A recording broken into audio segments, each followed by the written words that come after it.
Islam wars.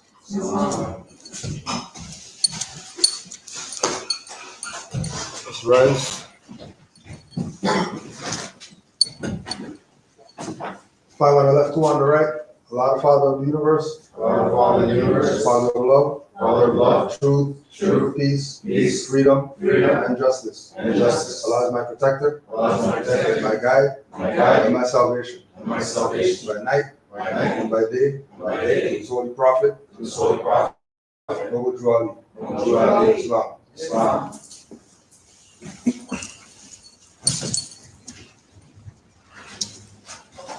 Prophet warns governors, Muslims ordered to read proclamation at each meeting. I hereby inform all members that they must end all radical, agitating speeches while at work, in their homes, or on the streets. We are for peace and not destruction. Stop flashing your cards at Europeans, it causes confusion. Remember, your card is for your salvation. Failure to obey these orders will be of severe consequence. We are for love, truth, peace, freedom, and when these principles are violated, justice must then take its course. Any member or group of members who hold malicious feelings toward the temple or the prophet, or violate the divine covenant of the Moorish movement, will receive their reward from Allah for their unjust deeds. All true Moors will and must obey the law as laid down to them by their prophet. If they lose confidence in their prophet, they should turn in their card and button, cease wearing their turban and fez, and return to the state where I, the prophet, found you. This is a holy and divine movement founded by the prophet Noble Juali. And if the prophet is not right, the temple is not right. The prophet therefore is sending out a divine plea to all Moorish Americans that they do their part in protecting their prophet and the temple. This is an everlasting movement founded by the prophet through the will of Allah to redeem his people from their sinful ways. Noble Juali. Islam.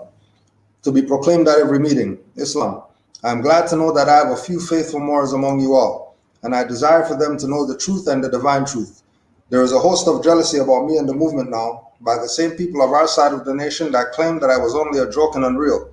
But now, since they have found out from the government officials and the nations of the earth that this is the only sole foundation that all Asiatics must depend upon for their earthly salvation as American citizens, they are working every scheme that they can to disqualify me so they may take charge of the situation. I have notified all these things to you long ago in the past. It is through the faithful Moors that attribute to the movement and uplifting funds. The ones that paid their divine respect to me and the movement will be remembered. That is why I am calling upon all faithful Moors to increase their faithfulness to me, your prophet, and your divine Moorish movement. I need finance and I need it badly. Never before have I needed finance so badly as I do at present, so I can shove aside the discord that is facing the nation.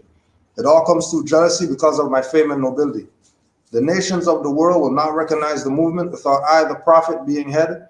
It has been proven by my works which I have performed in the past few years. Prophet Noble Juali. Islam. To the members of the Moorish Science Temple of America. Islam. This is the instruction from your Prophet Noble Juali. Be faithful unto your forefathers' divine and national creed, that you would be blessed for your good deeds that you sow in the flesh. Allah is the one that judges the world, and his judgment is now on, but the weak can comprehend it not. The end of time is drawing near. So says Allah to his divine prophet, I, Noble Juali. And that's why many hearts have been turned to stone. Many have eyes to see but cannot see, ears to hear but cannot hear, lest they will be confounded of their sins. These are trying hours now, dear Moors, and every evil spirit is moving. And they are trying every weak mind to overthrow and drag out the true foundation that has been laid, and to cause confusion in the minds of the ones that do believe. But if you have the true love of Allah and the spirit of your forefathers, you fear not what you hear or see, but would sacrifice the utmost of your very life to protect your movement and your prophet. Watch your enemies, dear Moors. Your enemies are the ones that speak against your prophet and ridicule him to the very lowest. And the ones that speak against your divine and national principles of your temples, act accordingly, and Allah would bless you for your good work. Peace, your divine prophet, Noble Juali. Islam.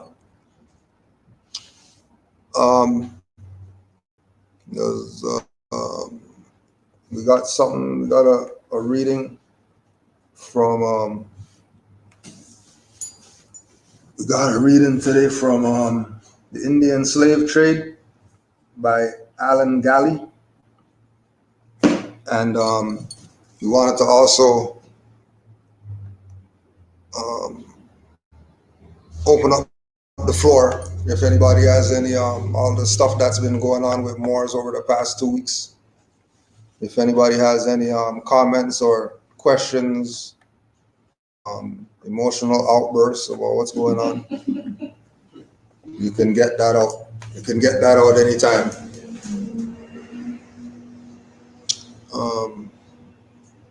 Was there any questions or comments relative to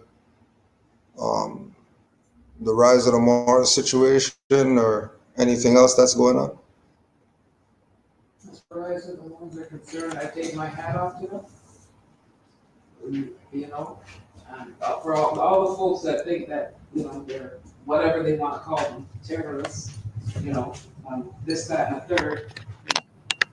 The point is that if we had been doing what we were supposed to be doing for the last 100 years, this wouldn't be an issue now. Mhm. You know, they're complaining that these guys are starting something by going out there and standing on their own rights to be able to bear arms, etc. But they completely ignore the fact that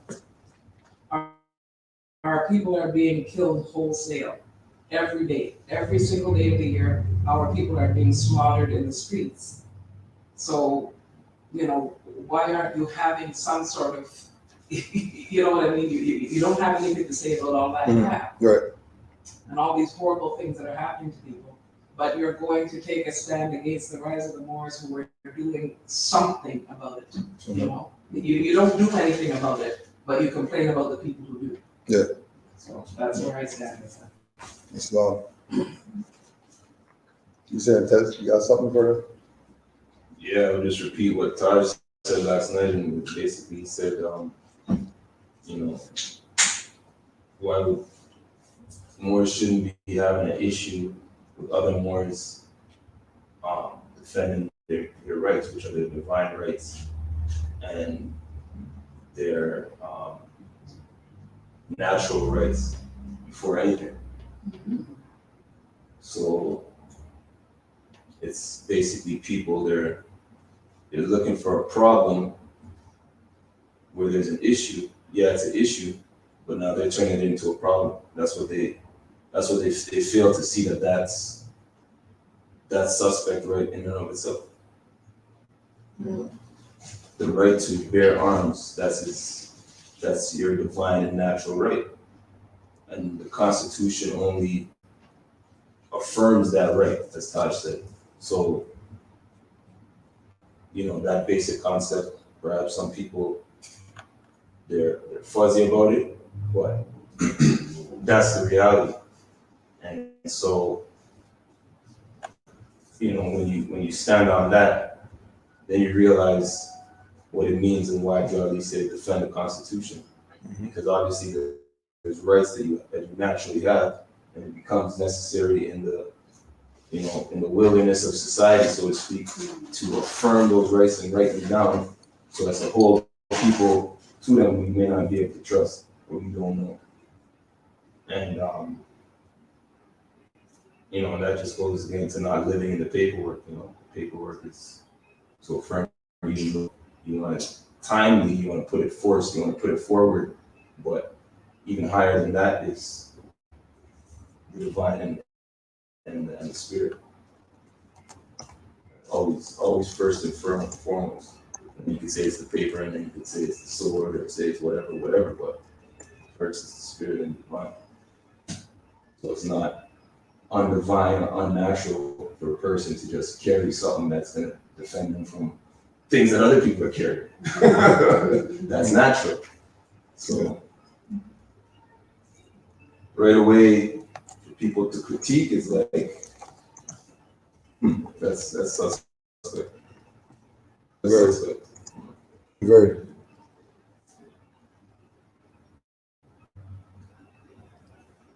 Anybody else? Any comments or questions? I just want to add one thing. Mm-hmm. I think I went a little too mild just now. Oh yeah, go in, don't worry. Cuss them out. All through our history, every single time anyone has stood up to do something, and it's not just, I'm talking about history in general, Yeah. right across that. You know what I'm saying? People have stood up to do something to help oppress people, then there's always going to be people that are saying there's something wrong with that. Yeah. You know, they're breaking the law. They're doing this. They're doing that. And nothing wrong with the oppressor. Nothing wrong with the oppressor. You know, and as far as the so-called United States, we talk about the whole planet for that matter. Every single time anyone has come up and risen and said, it's time to take a stand. We've got to do something. Then these sellouts and these traitors don't stand with them, and they create more division and more confusion, and so on and so forth. It would be one thing if Jamal and Rise of the Moors went out on a killing spree. That would be different. I wouldn't be standing with them for that, because I don't believe that that's the solution. But they did nothing wrong, and you've got so-called Moors and everybody else like Lanning now that's got something derogatory to say about these people, when there's absolutely nothing. You should be damn happy that you got somebody that's got the balls to go out there and do something like this right now, especially right now, you know. Even when you look at the civil rights movement and they want to throw out Martin Luther King and all these people, they threw them out because there were actual militant people that were going to do something at that time. They were armed. You know what I mean? But we couldn't have that. So you get the sellouts out there. Well, I don't really mean to call Martin Luther King a sellout, but you get somebody a little less militant. Yeah. You know what I mean? It's terrible. Like, really? You're going to take this time now to stand against these people? Like, where's your integrity? Yeah. You know what I mean? Where is it? There's none. It's horrible. It's horrible. And the thing is, history is going to show different, it's going to put the spotlight on the rise of the Moors and show what the truth actually happens to be. Just like everyone else in history that came up and said, we're going to do something for the people. There was all this backlash, there was all this negativity towards them. But when we read history now, we realize, you know, and you name anybody. I don't care who you want to name in terms of someone that did something for the people. I mean, you can go down to people like Jesus Christ, for example. You know, he's a big hero now, but in his day, they wanted to crucify him. You know what I'm saying?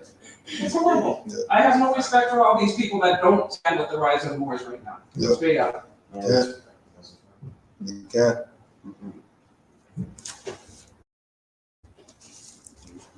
And then going back to the letters to be read every meeting. These are trying hours now, dear Moors, and every evil spirit is moving, and they are trying every weak mind to overthrow and drag out the true foundation that has been laid, and to cause confusion in the minds of the ones that do believe. But if you have the true love of Allah and the spirit of your forefathers, you fear not what you hear or see, but would sacrifice the utmost of your very life to protect your movement and your profit. Watch your enemies, dear Moors. Your enemies are the ones that speak against your prophet and ridicule him to the very lowest, and the ones that speak against your divine and national principles of your temple. Act accordingly, and Allah will bless you for your good work. Right? So, you know, supporting them is acting accordingly. Yeah. So you can get blessed for your good work. Because like you said, they had enough balls to go out there in the face of whatever they were facing to stand on their right, to be diplomatic, to be respectful to the so-called authority that was pressing down on them. That's right. To use an intelligent tone, nobody yelling and all that stuff, and only when he was yelling to the Moors that were going in the bushes or whatever, right? And the smarts, the intelligence to be recording while they're out there. So these people can't create this narrative that even though they've created the narrative, but the whole point of them recording was so that all the dummies could say, oh, hold on a second. How come they're saying that they're not sovereign citizens in their own recording, and they're not anti-government, and they're not, terrorists, and they're not all these things. And then right after that, the media is saying that they are these things, and then their news broadcast, their own news broadcast that they were putting out gets canceled, right? And then the fake news people are talking, and everybody's listening to the fake news people now. After these people's stuff got cut off, right? So it goes to show how when we talk about this thing about where's the Moorish unity and all this stuff, where's the Moorish unity comes from? How come the traders don't get on board with the righteous Moors instead of siding with the colonists? Because all those colonists came together to railroad 11 Moors. Yeah. What if there was 100 Moors out there? What would they be doing if there was 1,000 Moors out there? Would they even think to stop and ask them questions if there was 1,000 cars lined up? If there was 1,000 cars lined up going to training? That's what we're gonna do. Yeah. We need some Right. Yeah. 100 more is next. If there was 100 Moors out there, what would they have done? Would it still have would they still try to take advantage the way they took advantage of the situation?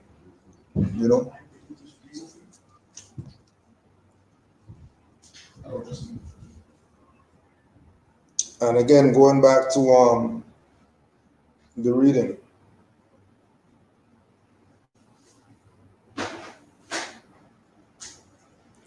But if you have the true love of Allah and the spirit of your forefathers, you fear not what you hear or see, but would sacrifice the utmost of your very life to protect your movement and your profit.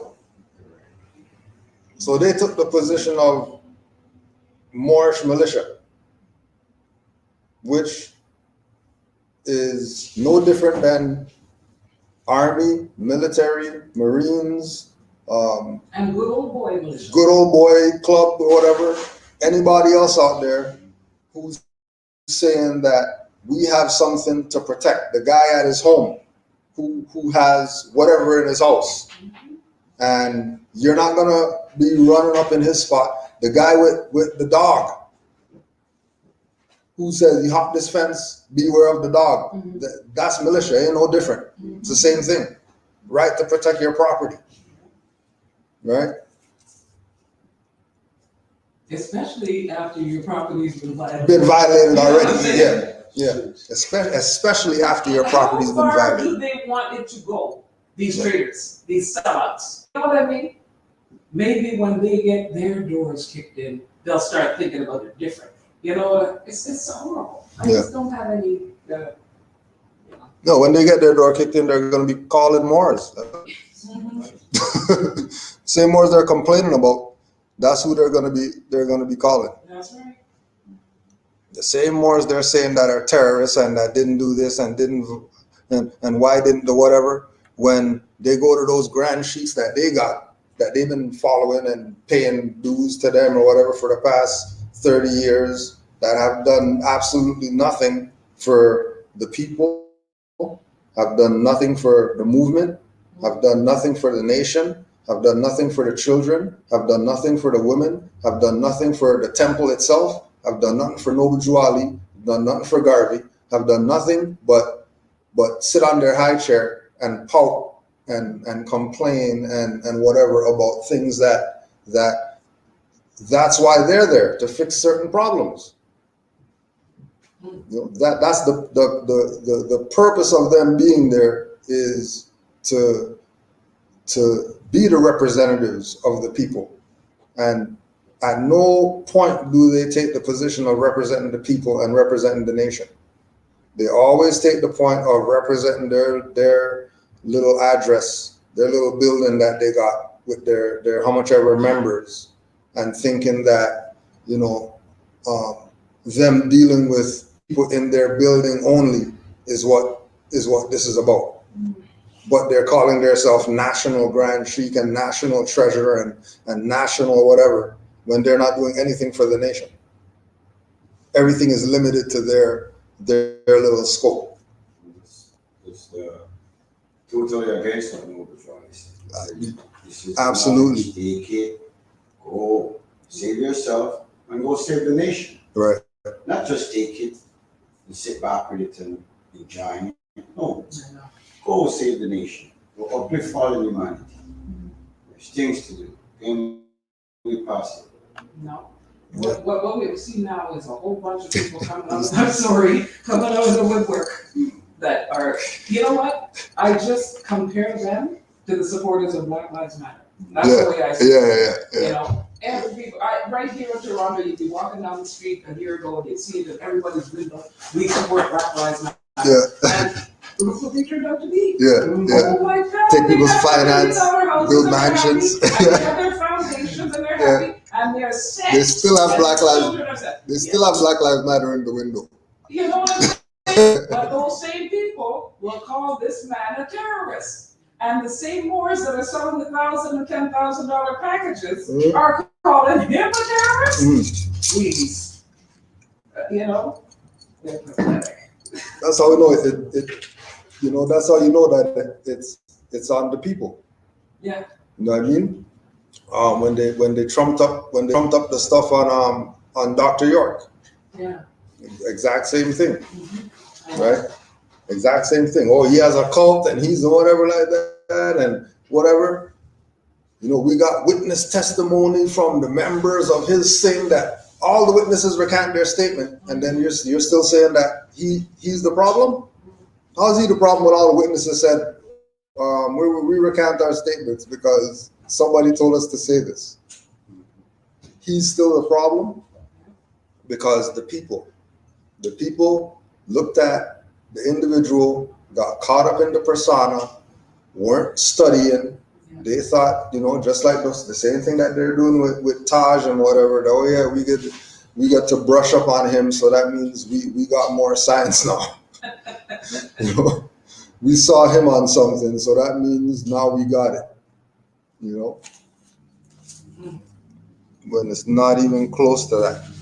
It's about common sense, though. You know what I mean? It is definitely, but thank goodness that they had this. Omar has that. Oh, sorry. Omar has that ring to it. That was just funny.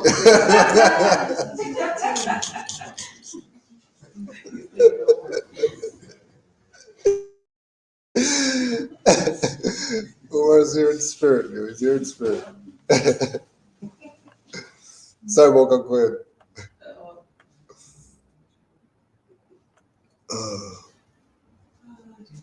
Yep. It's going to be funny. It's not funny. That's not what I meant. It's going to be interesting to see this thing play out. Yeah. Very interesting. Oh yeah. Because it's a historical first. Mm-hmm. You know what I'm saying? Yeah. This ain't black people. Yeah. That they got locked up. Yeah. No, they're gonna have to get a platform on CNN to put a lecture or No, I'm not. but we're already there now. Well, but you see who they got. They come to us and ask like, No, but I'm saying that they put us there that way. yeah. So now we're gonna have to go fix the thing and deal with them personally now. How we need to have a say up there. Yeah. The other day you were talking about this. Right. So now let's have a real good talk on this. Right. Yeah. Right. Good luck. The prophet said we need our own literature. We talk about the media in general. It's interesting on Google now, you type in Moors, at least online search, you type in more in the search, and then, you know how like normally do the most common searches, and now it's like, why aren't Moors black? Like, what is a Moor? Like, all these things that existed before Now that is there. are now there. Yeah. Mm-hmm. Yeah.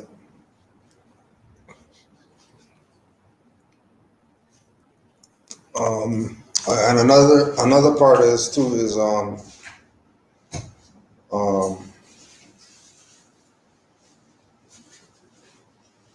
if you have the true love of Allah and the spirit of your forefathers, not the mind of your forefathers like he's been telling us to go back to. Having the spirit of your forefathers. So to have, and you know that when we translate that, we're talking about breath, we're talking about being them again. We're not talking about some people back there. We're talking about bringing the energy of those people back there to now, right? Similar to what Rise of the Moors did with taking the stance that they took, that we have a right. This is what they were when they were talking to the lieutenant. That if we put the arms down, we put the rights down. Because we're not out here on some right to bear arms only. Mhm. This is a right. We're actually not. You want to pull up right in the Black's Law right there? Yeah, anybody? Yeah. Yeah, those Mars are in the chat, killing them in the chat. The chat muftiing right now. The chat muftiing. People saying stupid stuff about, okay, you've been here 13 years, like, where's the woman? Like, what? Yeah. This woman here, so I don't like, I don't get what's the purpose of them saying what they say. Why do they get down? Absolutely They have nothing. nothing better to do. They don't do anything constructive, but they want to break down what someone else is doing. You know what I mean? Yeah. Well, help me to get some woman in there. Help us bring some.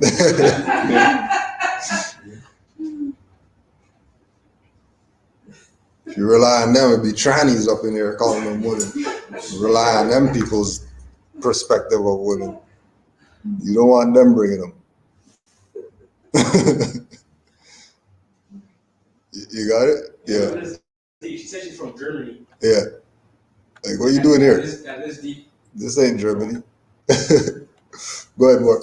The whole thing. Yeah, whatever's there. Right. As a noun, and taken in an abstract sense, justice, ethical correctness, or consonance with rules of law and principles of morals.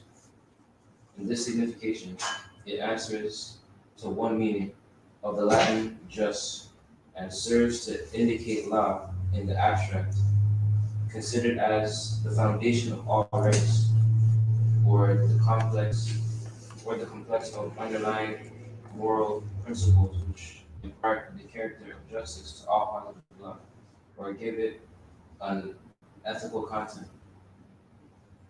As and taken in a concrete sense, a power, privilege, faculty, or demand inherent in one person and incident upon another.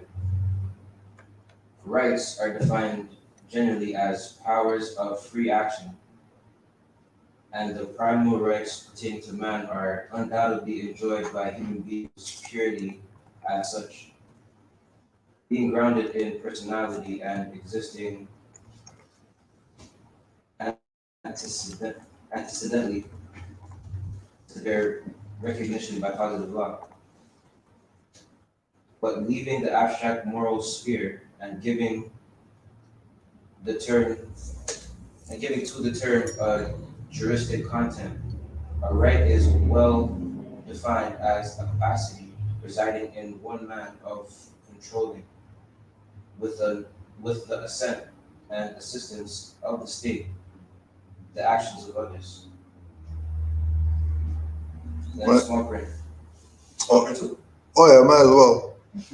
Might as well. Let's really see what these Moors are really standing out there for, because it's obvious that people have the wrong perspective of what a right is. Right? So the noun substantive, a right, signifies that which juris denominate a faculty, that which resides in a determinate person by virtue of a given law, and which avails against a person, or answers to a duty lying on another person, or on a person, other than the person in whom it resides. the last one. And the noun substantive rights is the plural of the noun substantive are right. But the expression right, when it is used in an adjective, is equivalent to the adjective just, as the adverb rightly is equivalent to the adverb justly. And when used as the abstract name corresponding to the adjective right, the noun substantive right is synonymous with the noun substantive justice. The narrow signification, an interest or title in an object of property, a just and legal claim to hold, use, or enjoy it, or to convey or donate it as he may please. So we'll go back again to the top, and let's get it from the top in sections. So you can just read the first part from the beginning. All right, right. As a noun and taken in an abstract sense, justice, justice and ethical correctness, or connoissance with the rules of law or the principles of morals. Right. So we'll stop right there. Right. So it being abstract lets you know that it's not tangible. It's not some stuff somebody could give you. Just like what Tez was saying, that the master teacher was saying, that it's natural and it's divine because it's abstract. It's thought. If you have the thought, you have the right. Going back again to the thing of study, and study the Constitution, study UN Declarations of Rights, study UN Declaration of Rights of Indigenous People, study American Declaration of Rights of Indigenous People, study American Declaration of Rights of Human Beings, Rights of a Child, all this stuff, so you can have it in your thought what the right is. Not that this paper gave you the right, but that it's something that is within you. If it's thought, it's not external. If it's thought, it's not there and you're going to go pick it up. So now, yeah, we have this card, so that means we have the right to a nationality. No, you have the right to a nationality. It's already part of you. Right? It's in you already. And all the Negro, Black, colored, African, whatever, is what blinds us from knowing about these rights. Because majority of those statuses get privileges that they think are rights, that really aren't rights. They're privileges. So they can be given and taken away. Rights they can't take away. That's why they had to tell Rise of the Moors, you put your arms down. You put the arms down so that you give up the right. So that way you can't blame them for taking your right. Because you're the one that said we're going to put down. That's why they were saying we're not putting down the stuff. What are we putting down? What are we putting down arms for? There's no guilty party. There's no crime. Nobody called and said, "Hey, there's some guys out there. Could you guys go check?" There was none of that. There was no threats. There was no violence. There was no position of them trying to enforce their position on somebody. They were just going where they're going. Right? You know, different guy with clubs in the car. And he comes out, or perfect example, the sports center, one of those sports whoever's had a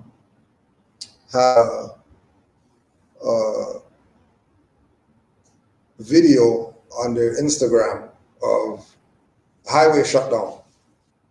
So the people were on the highway, shut down for 2 hours, and one guy was, in the grass median on the highway. Guy was in the grass median with his golf club. Just out there practicing. 2 hours he was out there. Just swinging the golf club. Right? He knows how to live in the moment. Right? Was he a threat to somebody? Of Couldn't he take that golf club, beat people in the head with it? Couldn't he go around, you know what I mean, smashing people's car and all that stuff? There was no threat. There was no issue. The man just swinging his golf club. Nobody got mad. Oh my gosh, you can't do that. Why are you doing that? He's a terrorist because he's swinging the gun. There was none of that. It's no different. It's absolutely no different, right? Now the Cointelpedos are going to tell you about, well, they had guns out there, and because they had guns out there, that's illegal because the state said that you can't carry guns like that because the state laws said, no, states don't have laws, states have codes, states have ordinances, states don't have laws. As soon as they start talking in that manner, know that these are the same people who colonists is going to go to get your rights taken away from you. These are the same people that they're going to go to, no different than when Moors declare their nationality and then they get in some situation and the highwayman's not going to go to who the Moor says knows them. They're going to go to some nigger and ask them, do you know John? Oh, you mean John? Oh, yeah, John. Yeah, he's in this thing now. They say that they're Moors and he changed his name, but we know him as John and all this type of stuff because they're selling you out. That's their position, to make sure that the colonist stays here and the people stay down here. And the people who are riding with the colonists, they're down here with us. It's not like they're getting some special treatment or something like that. They're used and abused. They're getting used and abused with us. And they're snitching on us. Opposed to saying, oh, hold on a second, I'm getting abused too. Why don't we just forget our issues and make the colonists the enemy, right? The right. So with it, on top of it being abstract, it's based on the principle of morals. So anybody who's standing up for a right, anybody who acknowledges and recognizes that they have a right, they're actually living a moral life. To came off of that, the right, everybody has a right. I was thinking too, well, some people's mindsets are so low vibrating. Like, oh, so if we have rights, then I can go freaking Murder. that guy, Yeah. Well, no, it's just you got to keep in mind there's like a check and balance to the right? Yeah. Which is that if you're not hindering someone else's right to the same, right? Mhm. Which would be you can't be injuring anybody out here. And they've caused, right? Yeah. And just like them, let's just say you do have the right to do that. What's the probable cause for you to go over there and murder that guy with your right? Like, why are you going over there to? Well, because I have the right to. Well, not really. It doesn't really work like that. What's the probable cause? Did he do something to you? You know what I mean? Did he violate something? Did you see him do something that he needs to get slapped with the gun or whatever? Like, what did he do? Well, he robbed my house. Well, I guess you're gonna have to do what you got to do then. I guess you better exercise your right, because you're not going to be going and calling any highwaymen and all that stuff on, especially some European highwaymen on your brother. You better go handle what you have to handle. But know that as soon as you handle what you're going to handle, here come the family of these traders talking about, well, it doesn't matter if you robbed him. He shouldn't have did that to him and all this type of stuff. When it's like the thing with the ignorant mother syndrome. Their son is the worst of the worst, and then as soon as he gets locked up, well, he was so good. He was a good boy, and the whole place knows he was the terrorizer of everybody in the neighborhood, robbing people. You know what I mean? Doing everything negative, but nah, they're not gonna call him out for that. They're gonna make up some stuff. One guy said that's when a teenager and doing all this stuff. He goes that's the time they should have a bash, not when they're babies. You shouldn't have a bash on them. When they come up, I see them reach 15, 16. And they start doing dumb stuff. Killing people. Yeah, Finish that. abort them then. Abort them as adults. Exactly. Exactly. Right? Exactly. Yeah. Right? Well, yeah, go ahead. Next paragraph. Want to skip to like natural rates? Oh, yeah, sure. You hit that one too. Natural rates. Natural rates are those which grow out of the nature of man and depend upon personality, as distinguished from such as are created by law and depend upon civilized society. Or they are those that are plainly assured by natural law, born versus state. You read that one again. Natural rights are those which grow of the nature of man and depend upon personality, as distinguished from such as are created by law and depend upon civilized society. Or there are those which are plainly assured by natural law, born versus state. Yeah. But I feel like that goes into what Reddy was saying how somebody can say, well, if you have a right, you can just kill somebody or whatever, right? But that's not civilized. You know what I'm saying? That's not a civilized. Right. That's not logical, because to say, oh, I can go kill that guy. Well, they can come kill you too, because He has the right. If you got it, so does he. Yeah. So Yeah. Just being logical. And there's no, Rennie's example of, well, if we all got rights, I can go and kill this guy. One of the first things they talk about in the first definition, regardless of whether it's abstract or what have you, they talk about morality, right? And there's nothing moral about going and killing somebody just like that.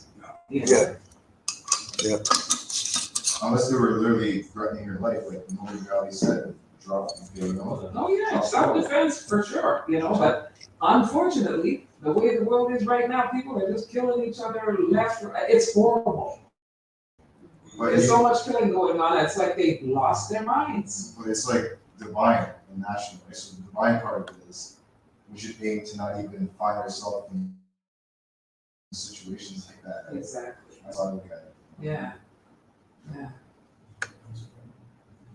Is there any more with natural? Right? After that. Or those which by fair deduction from the present physical, moral, social, and religious characteristics of man, he must be invested with, and which he ought to have realized for him in a drill society, in order to fulfill the ends to which his nature calls him. Such are the rights of life, liberty, privacy, and good reputation. Right? So the idea of, the right itself is abstract. It's there and it exists. The natural right grows out of the abstract. A natural right comes out of the fact that the being is living by a certain standard, and by them living by a certain standard, having certain morals, now you're granted the ability or the permission to exercise what it is that is abstract, and you're doing that based on the knowledge that you have of it. So we say, for example, when we say use the proclamation papers as a study tool, right? That's for you to recognize, see the right outside of yourself on paper, which is going to invoke the right within you, which is going to activate the right within you. Nationality card. And then you have the flags at the top, and you have your picture, and you have the common things that you would have on an identification not being there. And you have a thumbprint on yours, and you have, appellation on yours instead of name, and you have a signature in red on yours instead of black. All these things are things that are supposed to be triggers of different aspects of yourself. Yeah. For you to be able to take what it is that we've been blessed with. You know what I mean? Yeah. Being that we're coming from a place of ignorance, not knowing what these things are. So all these things are, you know, but when we also talk about it when you go to if you go to a lecture or a class or something, and then you take your notes, and then you go back home and you reread your notes that you just took. It invokes something. Yeah. Something happens when you go over the stuff again. That, you know what I mean? And then after you read that, or after you read those notes, you go study, and then you have more notes from those notes. Yeah. Then you go read those, and then it invokes something. And then you put that stuff down for 2 weeks, and you go back again. You're gonna get something totally different than you got when you initially took the notes.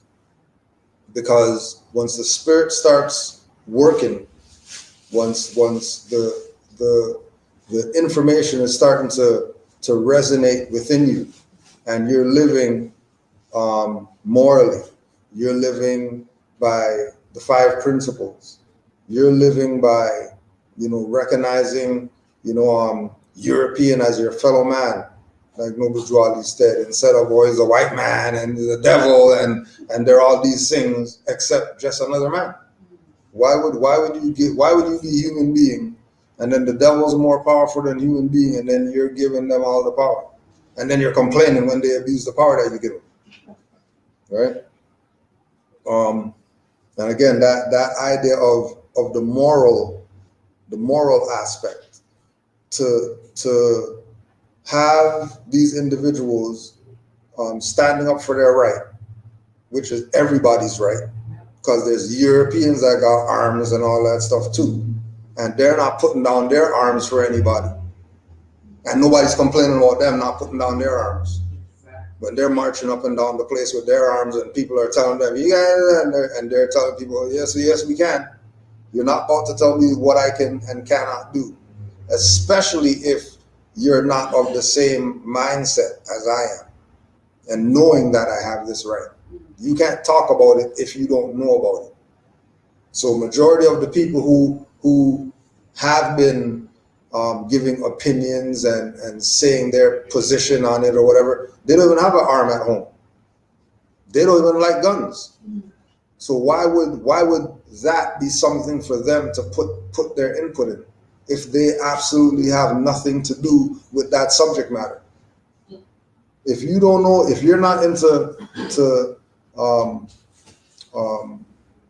surgery, you're not going to be a surgeon.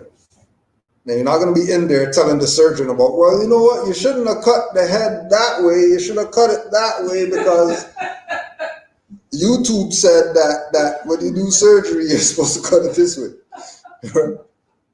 You know, you're not going to do that.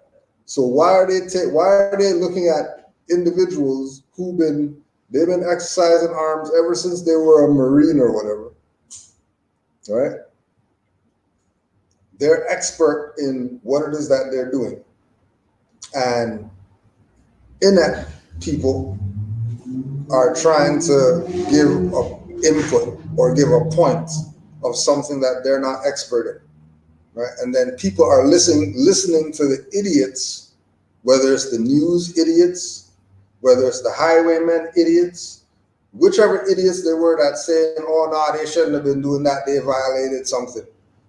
Those people they're not even in the mindset to know what it is. It's no different than the all the sportscaster people, and nobody played the sport. You know what I mean? They know the this and that, the rules of the whatever. Hey, you ever been on the court? No, I never played that sport ever. So how are you commentating on it? Howard Cosell. Yeah, right. How you commenting on something that you haven't even tried? You haven't even attempted to go. You didn't even make the team in high school. But you got an opinion about somebody's jump shot. Somebody's jump shot's not good. You ever took a jump shot? No. Well, so how you say? It's like these people in the chat. Oh, this one is this, and here's that. Kudo's this, and Humor is that, and then. Well, so what? Why is this brother? Why did the brother get locked up if he had the black fez on? And it's like, well, why don't you tell us? Oh, he's not my brother. So why? Okay, so you don't know him. You don't know anything about him, but you got something to say. You got something to say. Yes. Yeah. Why do you care? Why do you Leave care? your mother, leave us alone. Yeah. But you know something? You know what the real crux of the matter is? And I'm talking to I'm sorry, I'm not going to stop talking about it. Oh, it's okay. I'm It's talking okay. about the Moors that are traders and sellers. The bottom line is that this is our land. Mm-hmm. So that trumps everything else. Yep. Doesn't matter what you were doing, where you were going, if it's your land, you have a right anyway. But I don't think they really truly believe that this is our land. Otherwise, how are you going to have any argument with what they did? You can't. It's like me coming in here off the street, and I don't have anything to do with the temple, and then I'm going to start telling people in the temple what to do and how to do it. You know, that you don't have a right. I don't have a right to do that. I have nothing to do with the temple whatsoever, right? If this is your land, you have a right, and this has to do. It comes down to colonization, and it's worldwide. It's widespread. So many places on the planet, there are people in charge telling the natural people what they can and can't do. Mm-hmm. So when we take a stand here in this little piece, and we say this is our land, and we have a right to do as we choose, and to govern ourselves, and to be responsible, and so on and so forth, and we're not minorities and all that stuff, people have a problem with it. And any of those trader wars, they can't possibly believe that this is their land. I don't think deep down inside they believe it, or else they couldn't have any arguments with it. Right. Yeah. It just doesn't make any sense. My sister was watching, she got into the news, and was enjoying it. She was telling me, these people didn't do nothing. Mm-hmm.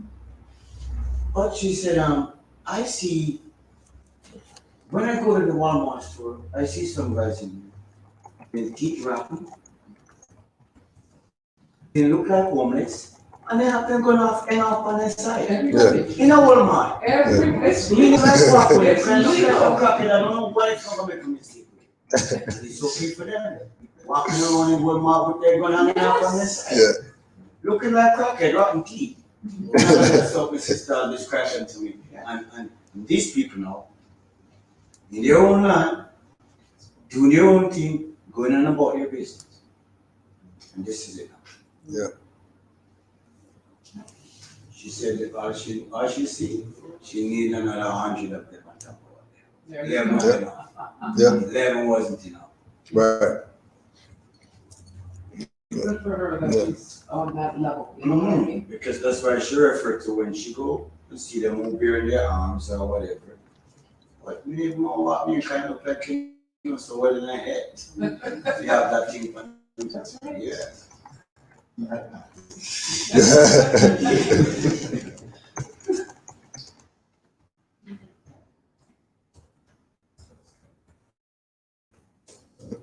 We got anything else in there?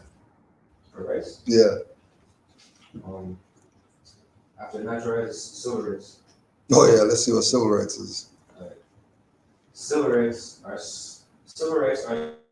such as belong to every citizen of a state or country, or in a wider sense to all its, and are not connected with the organization or administration of government. They include the rights of property, marriage, protection by the laws, freedom of contract, trial by jury, etc. Winnett versus Adams. As otherwise defined, civil rights are rights appertaining to a person in virtue of his citizenship in a state or community.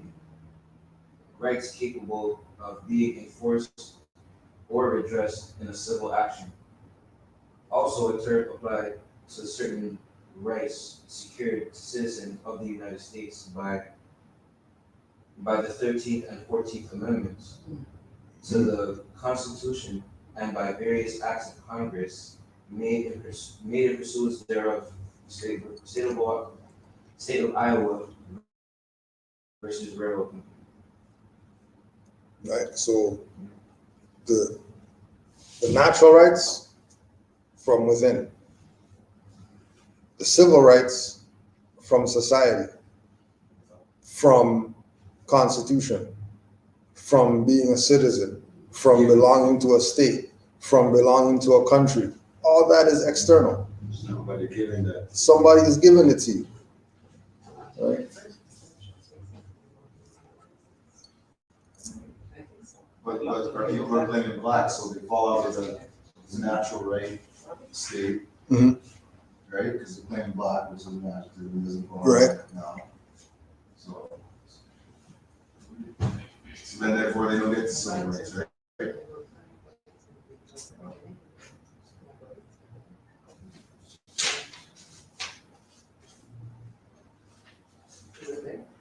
That's why I can't see them, so. Primal rights. It's not. I thought it was referencing the prior rights as well, but it would have been interesting to see what that had to say. Let's check. Let's check. Duck, go. I see primary rights. Oh, primary. Primary rights. That's interesting. There's a musical group called Primal Rights. Yeah, try the primary rights. Let's see what. Yeah. First it says, rights may also be described as either primary or secondary. Primary rights are those which can be created without reference to rights already existing.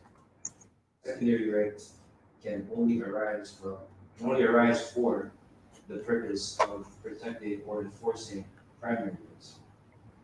They are either preventative, protective, or remedial, reparative. And then how much just read how much different rights from the start of right. Yeah. There's how much different rights do they have in there. Yeah, just go through the list of just you don't have to the definition, but just all the different rights that are in there. There's rights, primary, secondary rights, preventative and protective secondary rights.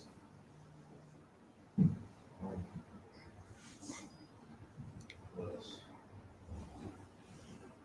Natural rights, civil rights, political rights, personal rights, base right, bill of right, common right, declaration of rights, exclusive right, existing right, martial right, mere right, patent right, petition of rights, private rights, real right, right heir, rid of right clause, right and wrong test, right in action, right in court, right of action, right of discussion, right of division, right of entry, right of habitation, right of local self-government. Read that one. Read that right of local self-government. Right? See what that one says. Right of local self-government. Power of citizens to govern themselves as to matters purely local in nature, though through officers of their own selection. City of Ardmore versus Excise Board of Carter County. Interesting. Under the right of possessions, right of I feel like privacy. getting judged by your own peers, right? Something like that. Say that again. No, I feel like that would be like getting judged by your own peers. Yeah. So right. Right of property, right of redemption, right of relief, right of representation and performance, right of search, right of way, right patent, right to begin, right to redeem, right of persons, right of things, rights Rights of petition. What was regular things talking Right, I think. about? Right of things such as a man may acquire over external objects or things unconnected with his person. Like objects. The rights to the pen. Yeah. Connected to the rights. Like possession of nine tenths of the law type of thing. Right. So just leave it. Those are all the rights.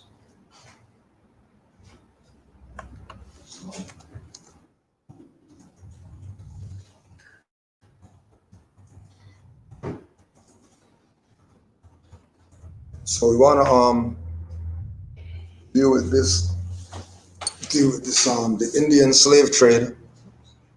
Alan Galley, Galley, Indian slave trade. And there's a chapter in here. There's a chapter in here called Defining the Empire, Carolina and the Conversion of Indians. I'm going to take an excerpt out of that chapter called High Anglicanism and the Exclusion of Indians from the Empire. The exclusion of Indians from the empire. Johnson, Moore, and other high Anglicans regarded Indians as incapable of incorporation into European society. So how come these foreign European colonists or whatever saw these Moors on the highway and didn't leave them alone? If their position is as high Anglicans, their position is Indians are incapable of incorporation into European society, right? They're not even supposed to be looking at Moors,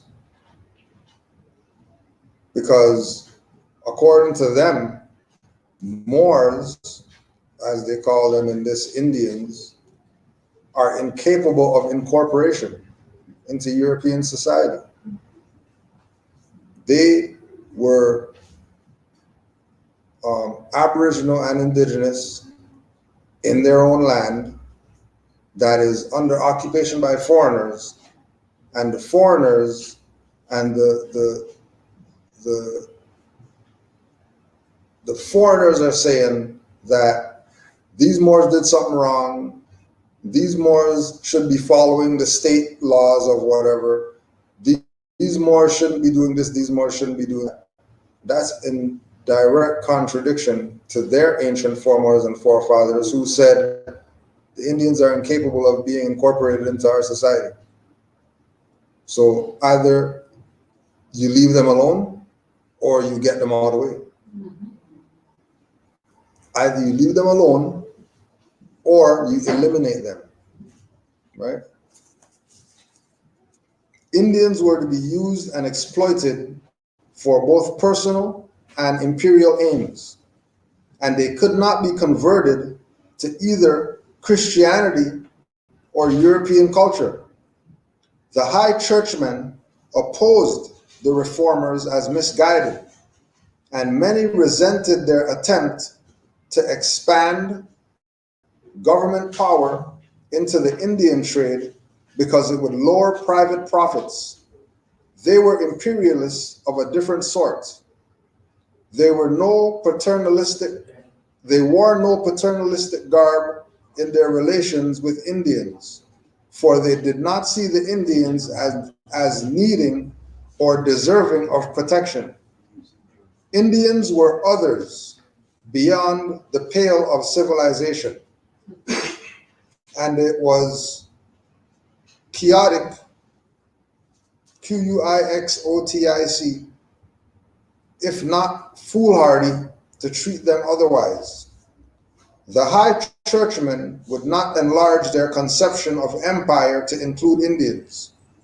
They focused instead on more fully incorporating Carolina into the empire by making the colony a bit more like England.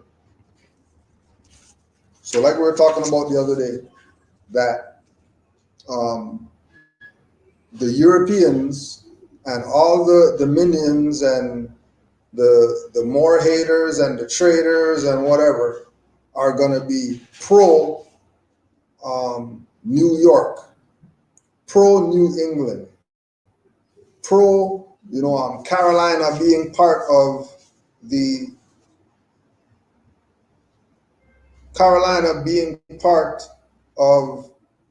English, British, whatever empire, making the colony a bit more like England, and they're riding with that. But then when Moors say this is Morocco, they're not riding with that. Moors can't say this is Morocco, but some European colonists could say this is England, and this is French, and this is everything where they were in Europe. But the Aboriginal indigenous people who say that this is something, they can't say that. What they're saying is wrong, right? Again, going back to the idea that they're going to have ones who are on their side. They're going to have people who don't like them, but that are going to talk in favor of them. That are gonna push the idea. They're going to push the notions and the concepts that the indigenous people aren't right in anything that they say. Who's right are the people who colonize them. That's right. Right? And if anybody has any comments or anything comes to mind, just put it out there. The establishment of the Anglican Church was a first important step. They had hoped to attract ministers who could assist in the campaign to reform morality and to combat dissent. Why would they want to reform morality? Yeah. If it's morality, they don't need no reform. Right? And then they're admitting that the people who they were engaging were moral. So then if the people who they were engaging were moral, then what does it mean about them? Right? What does it mean about them? Right?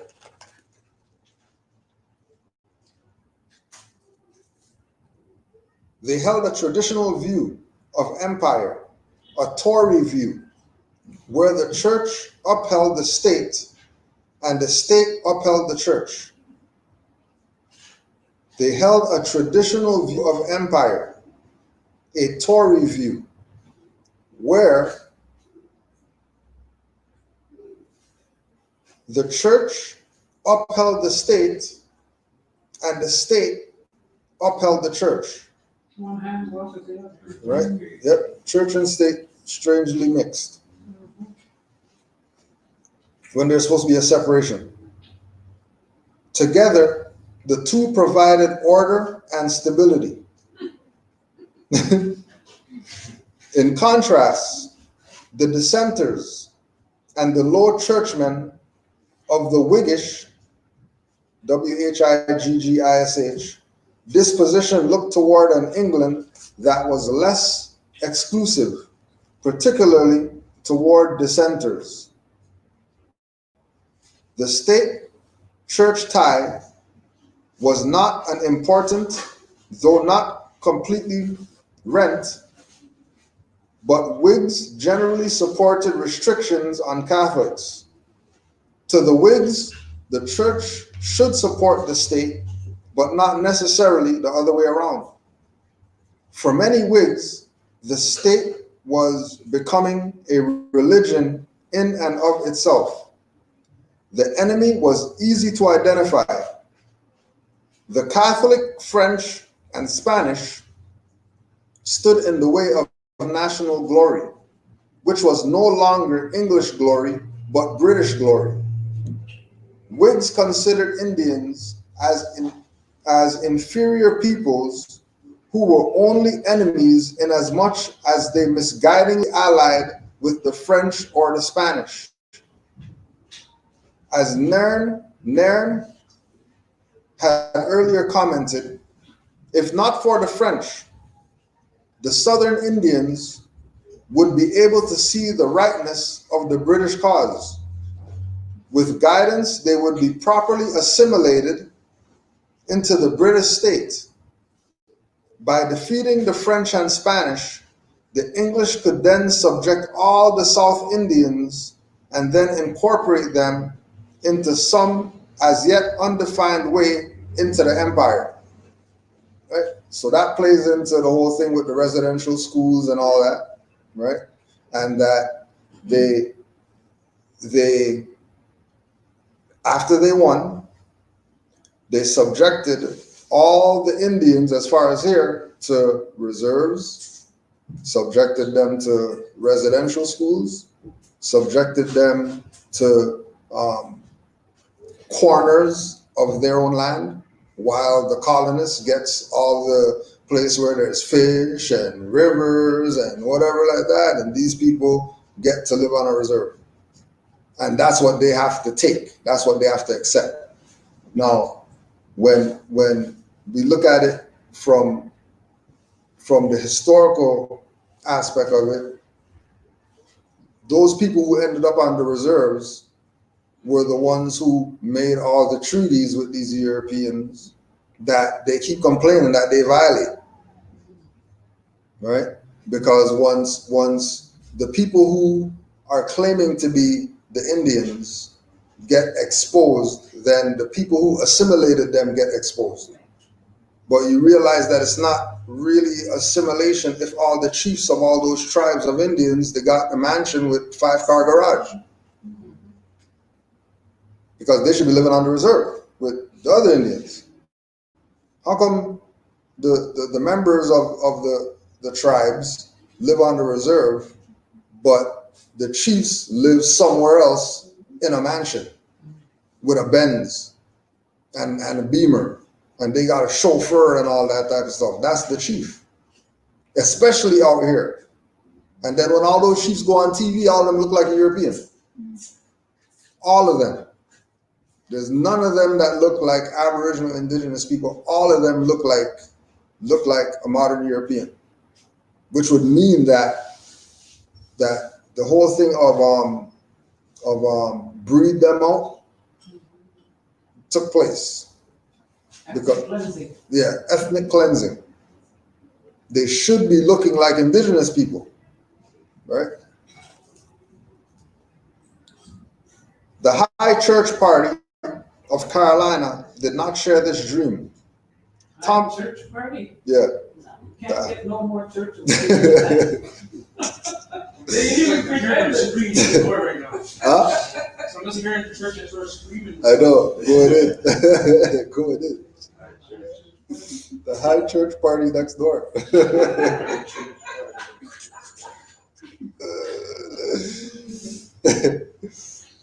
Thomas criticized Nairn and his Anglican ally, Robert Stevens, for pretending to a great zeal for propagating Christianity among the Yamasee Indians, but who have not evidenced the least Christian concern for their own ignorant slaves at home.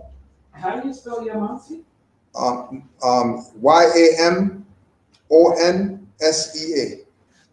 Yamonsia. Yamasee Indians.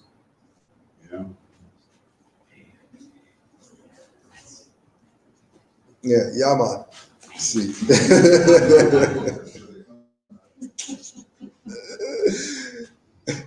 You know the Yamansi were some Yadis. The SPG, he asserted, had little reason to credit their complaints, for they are so backward in that, which they would have another attempt. It made more sense to Thomas to proselytize among the whites and blacks who live within their society than to convert neighboring Indian peoples who could never be included within except as slaves. Right? So the idea of the Aboriginal and indigenous people being Christianized and being assimilated and Europeanized and whatever like that wasn't something that the Europeans were doing. They figured, let them leave those people alone and let's focus on the Negro, black, colored people and Christianize them. It doesn't make sense trying to Christianize some Aboriginal people, right? Why is it? Because they didn't have jurisdiction over them like that. They only had jurisdiction over their slaves. Unless the individual's a slave, aka a ward, aka a minority, aka somebody without a nationality, somebody not part of a tribe or an empire or a nation, they don't have jurisdiction over them. So how is it that these Massachusetts police people have jurisdiction over some Aboriginal Moors when history tells you that the Europeans weren't looking to convert them or bring them into the European side of things? They were about let them be, let them do their own thing. Leave the Indians over there, right? This is some of the Europeans. Then obviously, like we said, the colonists found some of them who were willing to sell out everybody else, which again is the issue. Because when you watch all the cowboy and Indian movies, there's always the one Indian who's bringing the European through the bushes, over the creek, down in the valley, around the mountain to where everybody's hiding out. And then the chief or whatever is coming out and saying, why do you bring them here and all this stuff? And, well, you saved me from the bear back there and you're just doing a favor, so we're going to bring them back. And then they have the little council, what should we do? Maybe we should just kill him right now or whatever like that.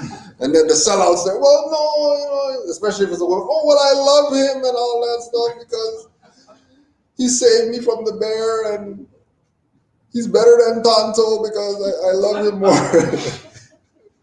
Sell out the whole tribe. And then what happened? And then European in the nighttime, sneak out while everybody's sleeping or whatever like that. Go back to the little colony of the other Europeans. Hey, we found some Indians over there. They got apples and oranges and horses and farms and whatever. And then they come back, murder everybody, steal all the Indian people's stuff, right? Rape all the women, rape all the children, steal everything, kill all the men. And now this is the state of New York. This is the state of whatever. This is the province of Ontario, Alberta, and all the different cities and states and whatever that is ours. No, it's not. You murdered people to have what you have in the Americas. You didn't willingly get anything handed to you. Murdered people in order to have it. And the murdered people are coming to their senses and they're standing up saying, we're not getting murdered anymore. Enough of that BS. Either you're gonna leave us alone, or you might get some stuff that you don't want. You know, I mean, sometimes. Oh yeah, I just want to throw it. If anybody saw gangs in New York, remember the party? Well, not the party, but the group that I guess it was Bill, the main guy with the mustache. They're part of he was part of it, but he was basically all his perspective and his ideology is based off of what they call the Native American Party. Oh yeah. So it's if you wiki it, it says the Know Nothings were a nativist political party and movement in the United States in the mid 1850s. Despite using the Native American Party quote unquote name, its membership consisted of the descendants of colonists or settlers and did not particularly include indigenous Native Americans. So it was founded in 1844, right before the Civil War, and then it dissolved 1860, right? So right at the end. And it was says it was preceded by the it was preceded by the American Republican Party and the Whig Party, and they and then it was succeeded by the Constitutional Union Party and the North American Party. And basically, it's like they're mainly Protestants, and their ideology was says American nationalism, anti-Catholicism, anti-Irish settlement, anti-German settlement, anti-immigrant republicanism. Right, so that's when, if you remember the movie, they call themselves the natives. So they're the natives, but then there's all these Europeans calling themselves natives, and they're the gang. And then there's another gang of the Irishmen, and then another gang of whoever, right? So that was a real like political party. It's called the Native American Party. And the reason they called them Know Nothings is because it says when anybody was asked about the party, any member, they're told to say that they know nothing. They know nothing. Just like that. So then you see why now it's like they don't want to hold on to the Native American term for the tribal natives. Right? It's like they got to come up with well they're on the indigenous thing now. What for a while there was whether it's First Nations and so on and so forth. Right? Yeah. So it's like Native American already had that false image, right? Yeah. That usurped image. It was like that people knew, like when you said that term Native American, it was like you expected that it's the descendant of a colonist or a settler. So it wasn't. Whereas, as you're reading there, the more common term for our people would be, for a long time, was Indian. That's just a misnomer. But at that same time, using that misnomer, you have this party, right, during Civil War time. So just wanted to put that out there. So, Well, that was more confusion right there. Yeah. Right, by calling us Indian, and then by having a European, people of European descent with this Native American party. Mhm. You know, it's so obvious, it's glaring, it's like, you know, and these same people that had this party were talking about how they were against immigration, and against this, and against that, and blah, blah, blah. It's interesting. You all came from Europe. Yeah. You know what I mean? And then you came and pretended to be indigenous to here and said, we don't want the immigration from Europe. Like, Yeah. It's Crazy. crazy. Competing visions of the future clashed in Carolina. The conflict stemmed from the growth of two societies within a single colony whose ruling class lay divided. On one hand, the Whig imperialists possessed an expansive view of the colony. Their intimate contacts with the Amerindians on the southern frontier, their fear of French and Spanish power, and their welcoming of the Act of Union with Scotland pushed them to a more modern view of the state and to the rationalization of government policies, particularly in regard to the Amerindians and trade. They upheld responsibility for promoting the welfare of the colony within an imperial context. They rejected the self-interest of governors and other appointees who had, in earlier days, conspired with pirates, abused their positions for large financial gains, and employed underhanded measures to obtain their political ends. The administration of Nathaniel Johnson provided all the evidence they needed as to the kind of political leaders and government that would no longer be tolerated. Johnson's calling the assembly to meet and to pass laws establishing Anglican Church and preventing dissenters from serving in the assembly, all done before the dissenters could reach Charlestown.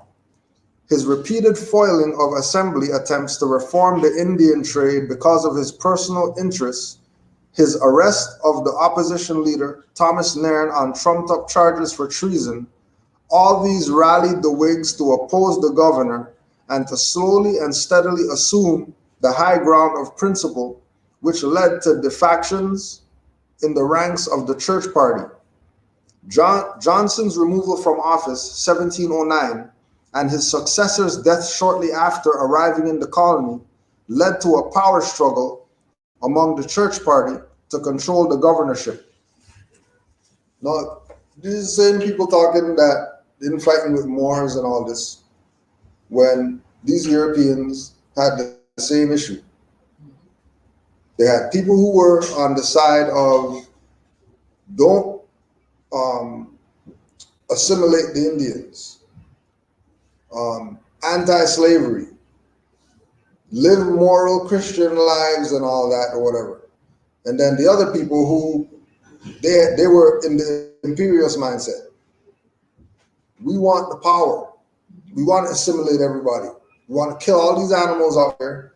We want to chemtrails and spray the food and whatever like that. That's what we're about. And we're going to trump up charges on our own to get them out of power so we can have that position. And remember they keep mentioning the Whigs, and the Whigs are the Whigamores, and the Whigamores are these Europeans who knew what the political power of the Moors were, so they took the position of being white people. And then they had their when you see the old movies with the court sessions, and they got the wigs on and all that stuff, and all the whole concept of the wig was to have the hair like lamb's wool, because they couldn't have the burnt brass skin. So they have the hair like lamb's wool. They have the hair like lamb's wool, and they have the status of white. Now they rule. Just on that only. Just on the status of white only, and putting on a wig, on top of the trumping up charges or whatever on people, right?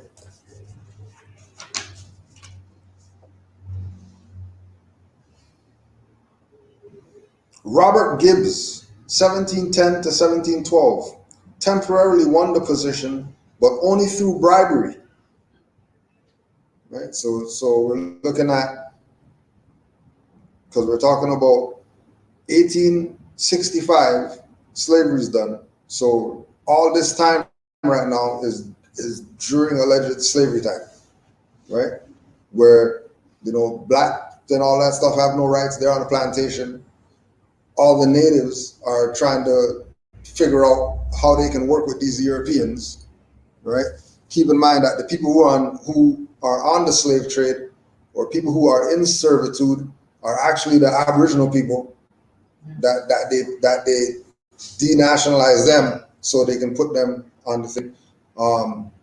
The infighting on the Indian side, where you had their own going against their own, and people siding with the colonists and whatever like that, right? In order to get their little one week handout, and then get murdered, and then the stuff that they got from the colonists just taking the stuff back, right?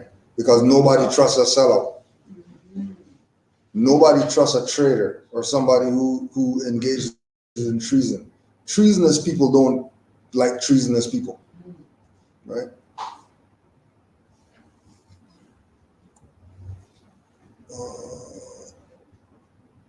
Robert Gibbs won the position through bribery. This so disgusted many in the church party that they defected to the Whigs' vision of government, with its heavily tinged country party philosophy that opposed political corruption. The Lords Proprietors, although steadily fading into background in colonial affairs, helped the Assembly reformers by appointing a governor as capable and conscientious Charles Craven, 1712 to 1716. Carolina had yet to develop a united ruling class, but interest groups increasingly formed around large economic issues rather than the petty disputes of a few individuals who hoped to control the entire pie for themselves. And then the petty groups trying to control the whole pie, same thing that Drew Ali was talking about, with ones on our side of the nation that claim was only a joke and real and unreal, to drag out the true foundation that has been laid and have them look like they're the man, when they're not the man. These are the people who infiltrated, these are the people who sold out, These are the people who've been committing treason for the past 100 years relative to the Moorish movement and Noble Drew Ali and Moors in general. And then they have now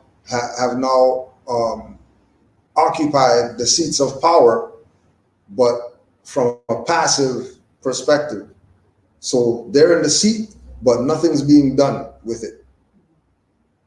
And the people are suffering day by day, night by night, year by year, month by month, continuing to suffer with no remedy in sight, because these individuals who adopted the seats that weren't really for them, they infiltrated the seats. And because of them infiltrating the seats the way that they did, we see how the people's negligence allowed them to have this power. Because immediately the people should have recognized, hold on a second, what do you mean reincarnated Noble Drew Ali? The hell do you mean by that? Well, obviously you're a fraud if you're reincarnating into an adult body. Obviously. Obviously you're a fraud if you're calling yourself Ali. Obviously you're a fraud if you're, talk about Noble Drew Ali died of some disease when he brought cures, and everybody was so amazed at how good his cures worked and cured them of every disease that they had. He even said, my stuff will cure your stuff that you weren't born with. Anything that you weren't born with, you take these products and you'll be all right. Right?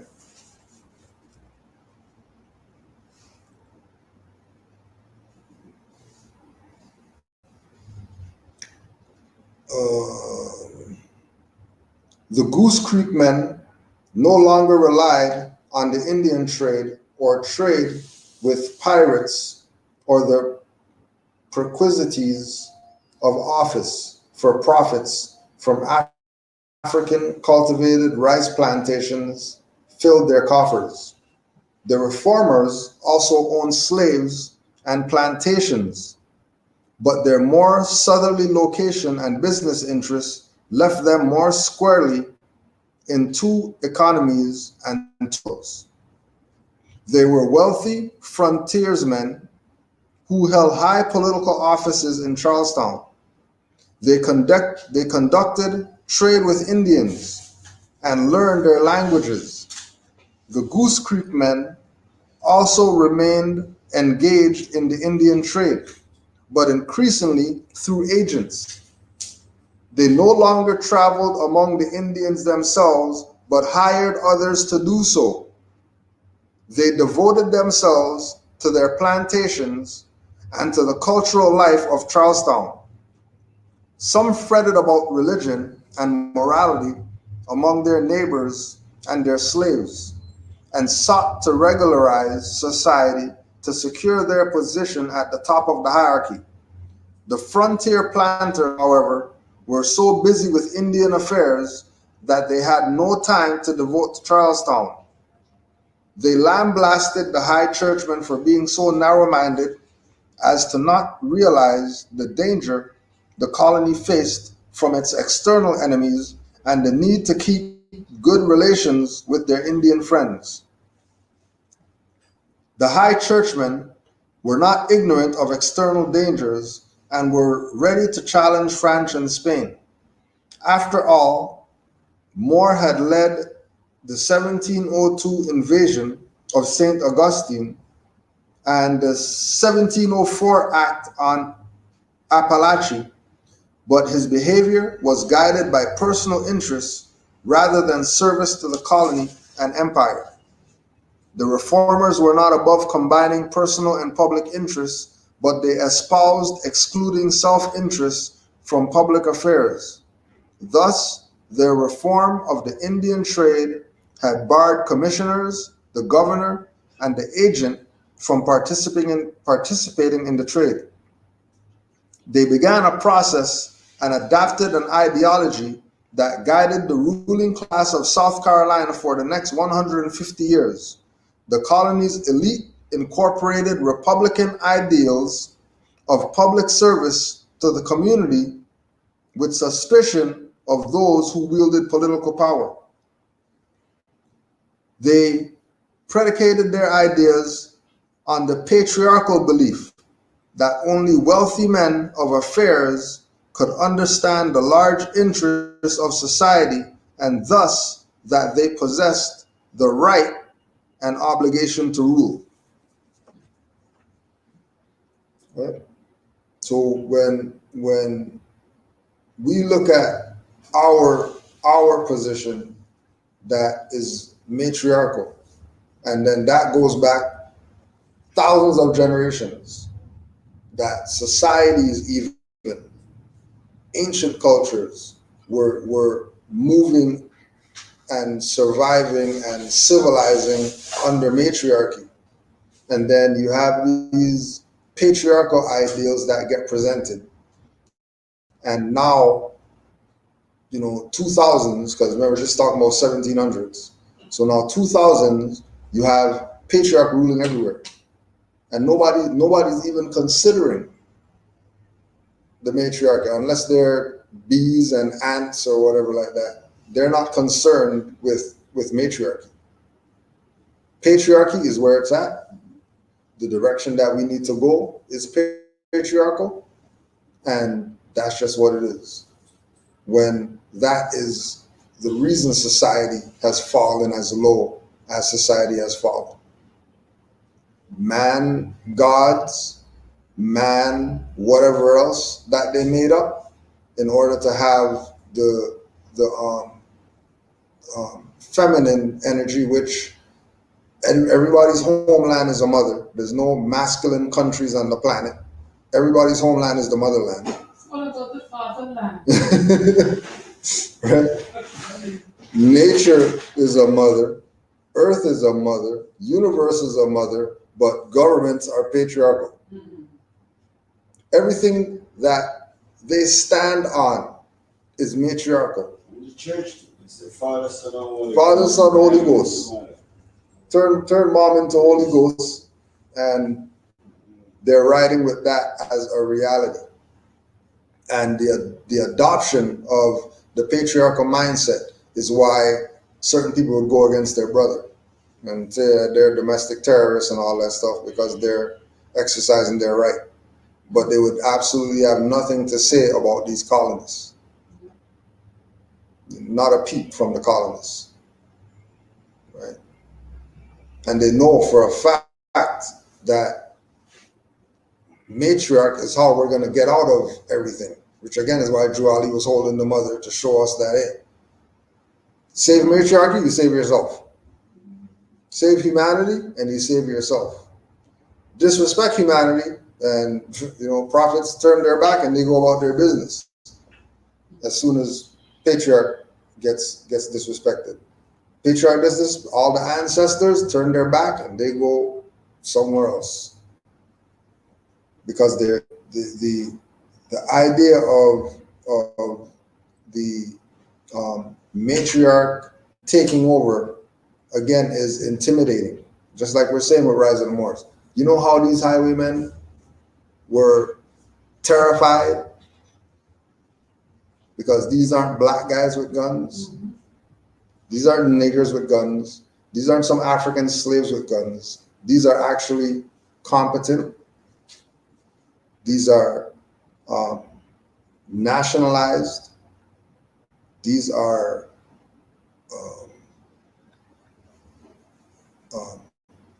right exercising people who are a threat to the people who are continuing to tell you that you don't have rights. And you only have rights if we give them to you. And when we do give them to you, you better be using them how we give them to you. You better, when one of our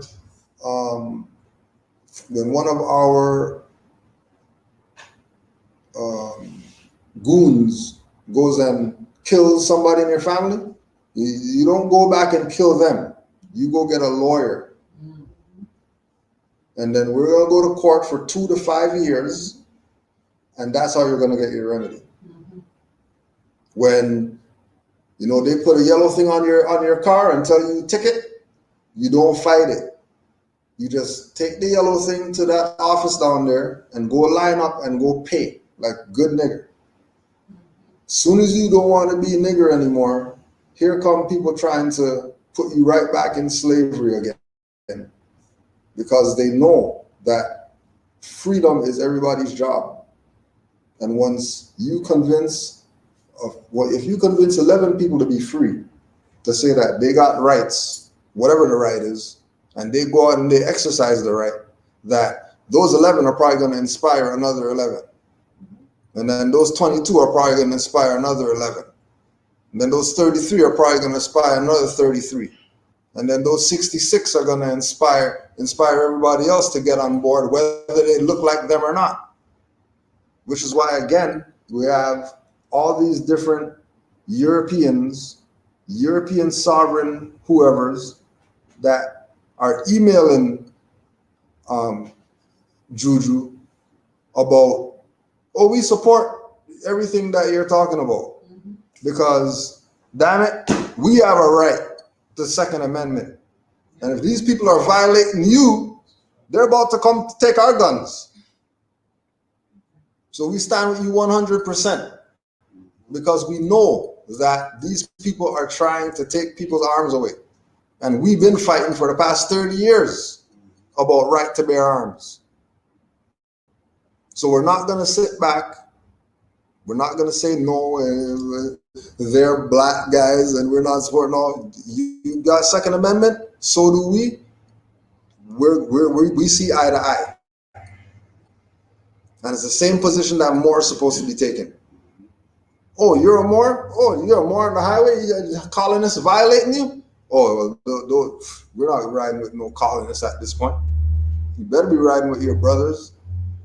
And then if you're not, then hey, I guess the struggle continues for those who don't want to be on the side of unity.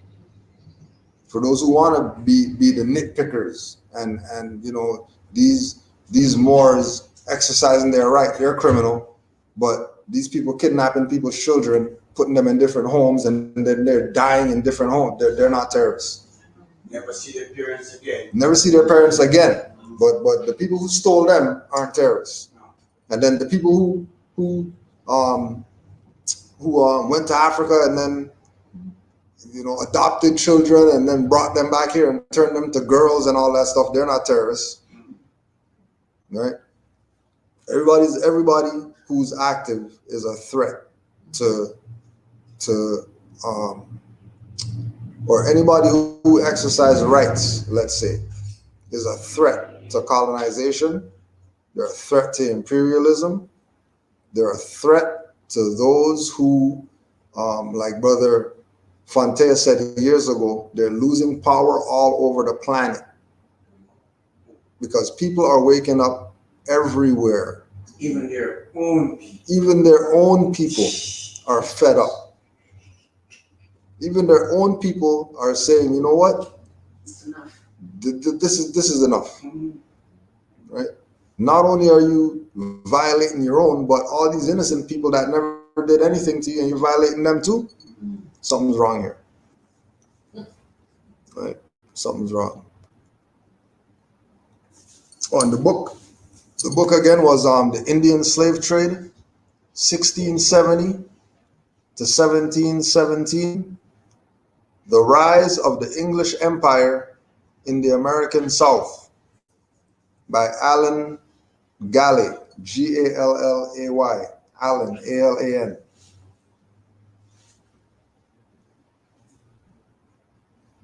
The rise of what? The Rise of the English Empire in the American South. How do you spell his last name? Gallay.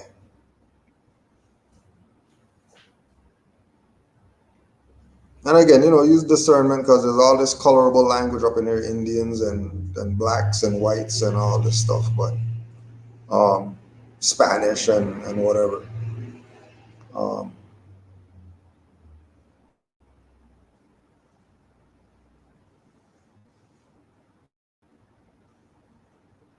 Let's just check this part. The French had different ideas.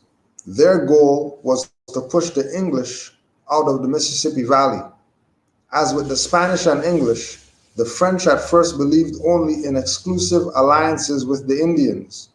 After establishing positive relations with many of the small Mississippi Valley groups near the Gulf, Iberville set his sights on the Chickasaw.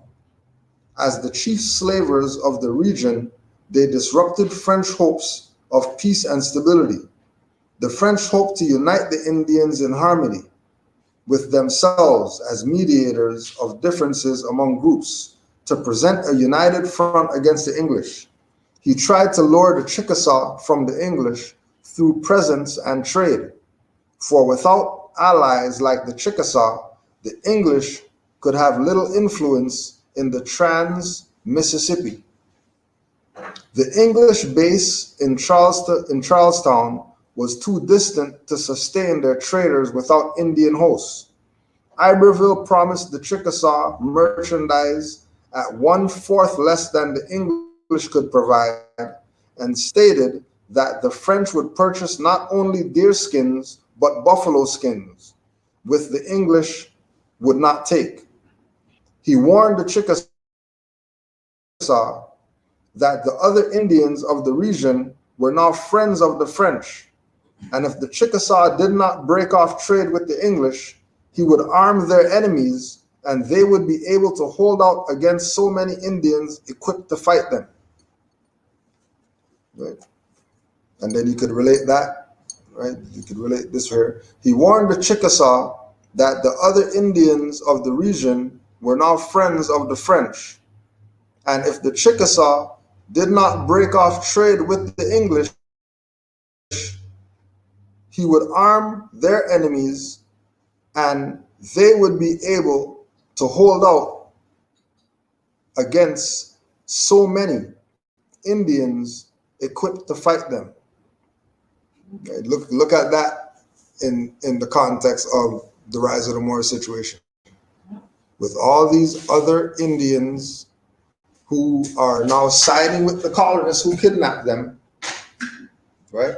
And they're doing that for free. They're not even paid to do that. As far as we know. Well, as far as we know, they're not paid. As far as we know, they're not paid. But they're taking the position of siding with the colonists, right? These Chickasaw siding with the colonials who have arrangements with Chickasaw and giving them deer skin and bear skin and squirrel skin and all types of skin that these people, they're not even doing nothing with it. What are you doing with deer skin and all that stuff as European colonists? Right? They're just getting them and just stacking them up? Or is that just part of the trade for them to have these relations so that they can go in and kill everybody later? Because once we're contracted, more likely you're going to turn your back on me and all that stuff because you think we're chill, we're cool. We just traded,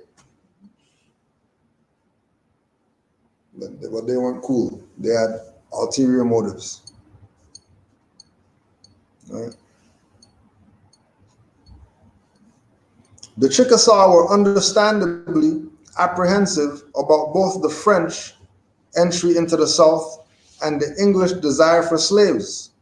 On one hand, their enemies to the north, the Illinois and the Arkansas, and those to the south, the Choctaw and the lower Mississippi peoples, would now have the backing of a European power, and one that was closer than the English, whose base at Charlestown was 500 miles away. On the other hand, the Chickasaw also feared the English, who were expanding their presence by leaps and bounds.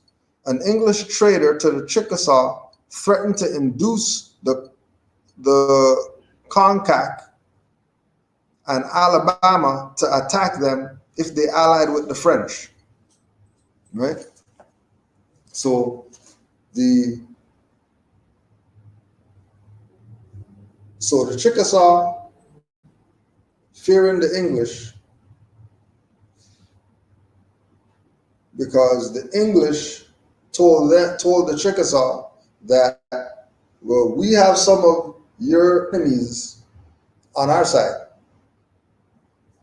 So if their enemies are on their side and then they join them, are they not enemies still? And wouldn't it be wiser to say, enemy, why don't we just deal with these colonists right here? Why are you going making deals with these people? How about we settle our differences, make a deal with ourselves, and get these people out of our land? So we don't have this issue of a middleman, a middleman throw a stone at Noor, duck or whatever, and then Noor looking over and he sees me standing there, and then now he's mad at me when I didn't even throw anything. Then he throws something back at me, and why are you throwing stuff? Well, because you threw something at me or whatever like that, and nobody sees the third party sitting there, in the back, chilling, causing ruckus between family who are saying they're enemies. So they weren't always enemies. Wasn't always enemies. At one time, just like during Drew Ali's time, all these people were down with the one nation. Nobody wasn't saying those Moors over there and those Moors over there and then those Moors there. Everybody was down with the same thing. Everybody got fez, turban, nationality card. It was all one thing. And what happened? Here comes the colonists, whisper something in this guy's ear over here, whisper something in this sister's ear over here, send a letter to that guy over there, send one to that one, and then all these things are set up by the European, and then nobody said, hey, this letter says Vincier hates Cujo or whatever. But goddamn, I hate Vincier then. We're not going to go call him and say, hey, why are you writing these crazy letters and stuff like that? For him to say, letters? I don't even know how to write or whatever like that. How'd I write a letter to you about something when I don't even know how to write? Let me see that thing. Something's going on. There's a third party trying to cause confusion amongst us. Right? And the third party right now is working, causing confusion amongst us because ones of us don't want to reach out and say, is this really what's going on? Is this really what it is? Are these guys really terrorists? Well, no, not really, because they've been going back and forth shooting, and nobody had a problem. The other 49 times that they went shooting. Piece on the news. They're telling you the story about how they've been going back and forth quite a few times, but now you're thinking that they're a threat. How come they weren't a threat all the time? They were going back and forth. They're so full of you know what. How come? They are so full of you know what. Gosh. How come? Yeah. So and this was, I can't remember what she was, some kind of a DA or something. Yeah. From over there. She was being interviewed. And that's what the conversation was. That was part of the conversation. Well, they've been quite a few times. Well, okay, now they're a threat though? Now they're so terrible that you gotta stop them? Yeah. No. Gotta stop. Don't see it. It's like the writing on the wall. Come on. It's not that, Not the first. No, Yeah. they even said they've done it quite a few times. Yeah. Wow. As far as the whole Indian story, like, nothing is new under the sun, because that sounds exactly like what's going on in just the hood every day. Yeah. A lot of people that are beefing nowadays, they used to be friends. Yeah. They used to be Yeah. close friends. Yeah. Because you ain't gonna go shoot a total stranger. Exactly. Not most of the time, I guess. Exactly. Yeah. And now it's just like, why can't we just come together and get these people off our backs? We can live in peace. And it's just like, nah, but this guy. Nah, this guy. This guy trying to holler at my girl. I'm not having that. Like, it's the whole thing. And it's like, Yeah. we have one common enemy. And to them, all you guys are the same. But y'all created this by, he lives on that side, I live on this side. So that's how we're different. Yeah. That's not a difference like that. We've lost our minds. Mm-hmm. For real. Yeah. We have, happens, the men So, and the women. yeah, it's the only thing that makes sense. Families, there's no family structure anymore. Yeah. Of any substance, and so the whole fabric is gone, right? Because you see so many things happening to the children, and you think, well, where's the family? There ain't no family, because the family just as crazy as the rest of them. Yeah. You know what I noticed too? Most of the older ones that should have the small ones, the younger ones back, they don't know crap.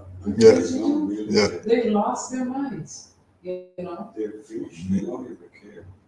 It's sad. The little ones today, you probably get more sense from them. And the Yeah. ones that is their parents Oh, yeah. that be telling them stuff. Oh, yeah. They lost their minds. Mhm. You just have to look in the street, and you see the kind of action, you see the kind of the way they dress, the on the phone, you got a child, if you spend some time with that child doing something, no.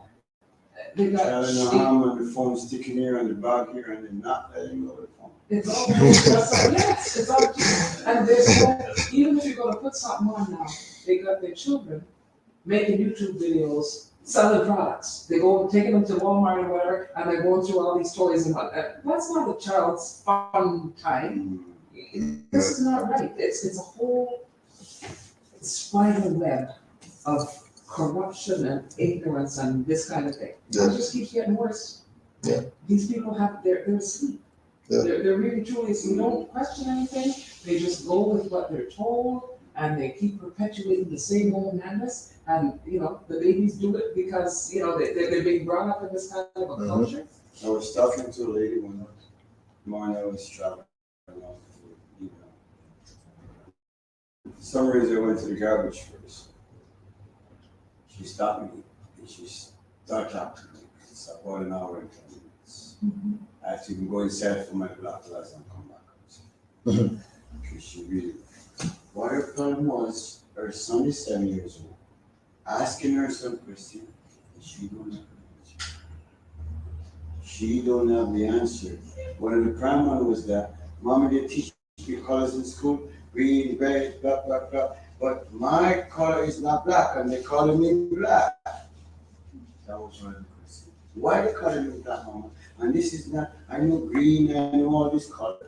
And she, understand, she don't have an answer to give. Why didn't you tell her to come to class? Give her flyers, knowledge, everything, so it's up to her. Give her my number. Yeah. I'm the same. She come to me with her problem, which Yeah. the baby asking her, she don't have the answer. Yeah. Her own son. And that's it. The shame is not that you don't know something. The shame is, Trying to learn. Thank you. You come and if her coming to you and asking you questions, that's a good thing, but you don't just leave it there. You expect, in other words, she expects you to solve her problem. Yep. No, that's not the way it works. No, I show her what to do. Well, there you go. Now They there's can give her always that an flyers with the uplifting with Noble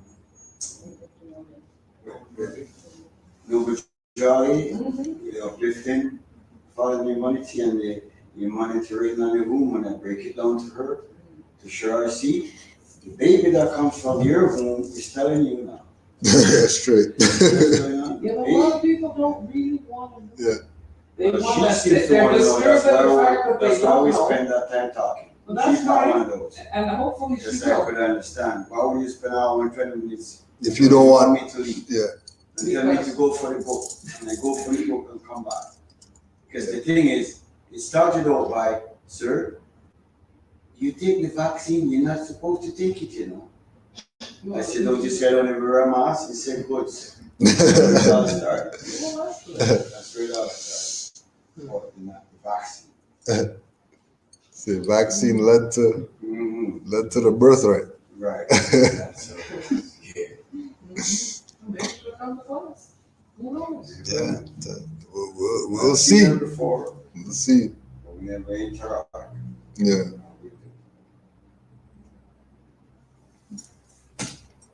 Any questions or comments? Anything else to throw out there from what we talked about today?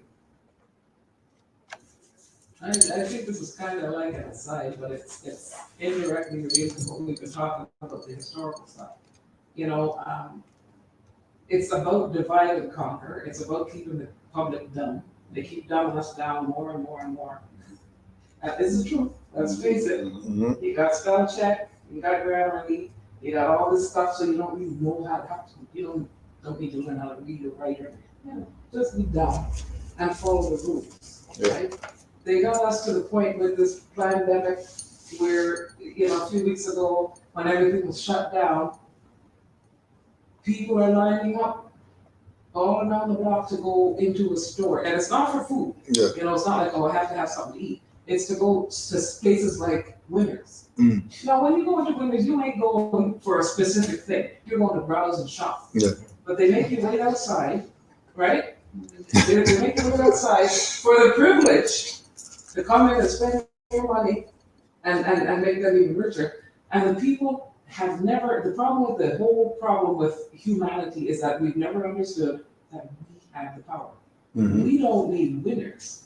Winners needs us. Yeah. Right? That's all there is to it. It's not really rocket science, right? I always think about this documentary I saw a few years ago about people in quote third world countries selling their organs, and a lot of it was happening in the Philippines. These Filipino men selling their organ, their kidney, because they were poor. So this organ, of course, is going to come to the so-called first world, to somebody who got lots of money. And there's all these middlemen in between taking a cut. By the time he gets his, it may be $1,000. Yeah. Right? And then it goes in no time and he's back to square one, Right. minus a kidney. Yeah. And my sister brought up a really good point. She said, I ain't selling my kidney, but if I ever do, I'm going to say to Mr. What's his name, you want my kidney that bad? You're going to sponsor me. You're going to sponsor my family. You're going to sponsor the whole community because you got money. Yeah. You're going to set me up in business over there in the first world, and then you can have my kidney. Yeah. Because you need my kidney a hell of a lot more. More than $1,000, straight up. right? But we Straight don't up. think that way. Our minds have been colonized. Yeah. So we think the way they want us to think and no further. And that's the problem. Once we start thinking and understanding, once and for all, we have the power. Once we say we're not going to shop at your stores, because I refuse to stand on the street to wait to come in kind of thing. And we're not going to get on your airplanes because you tell us now we can only come at certain times. We've got to stay in a hotel for 2 weeks to pay. No, we're going to boycott your hotels.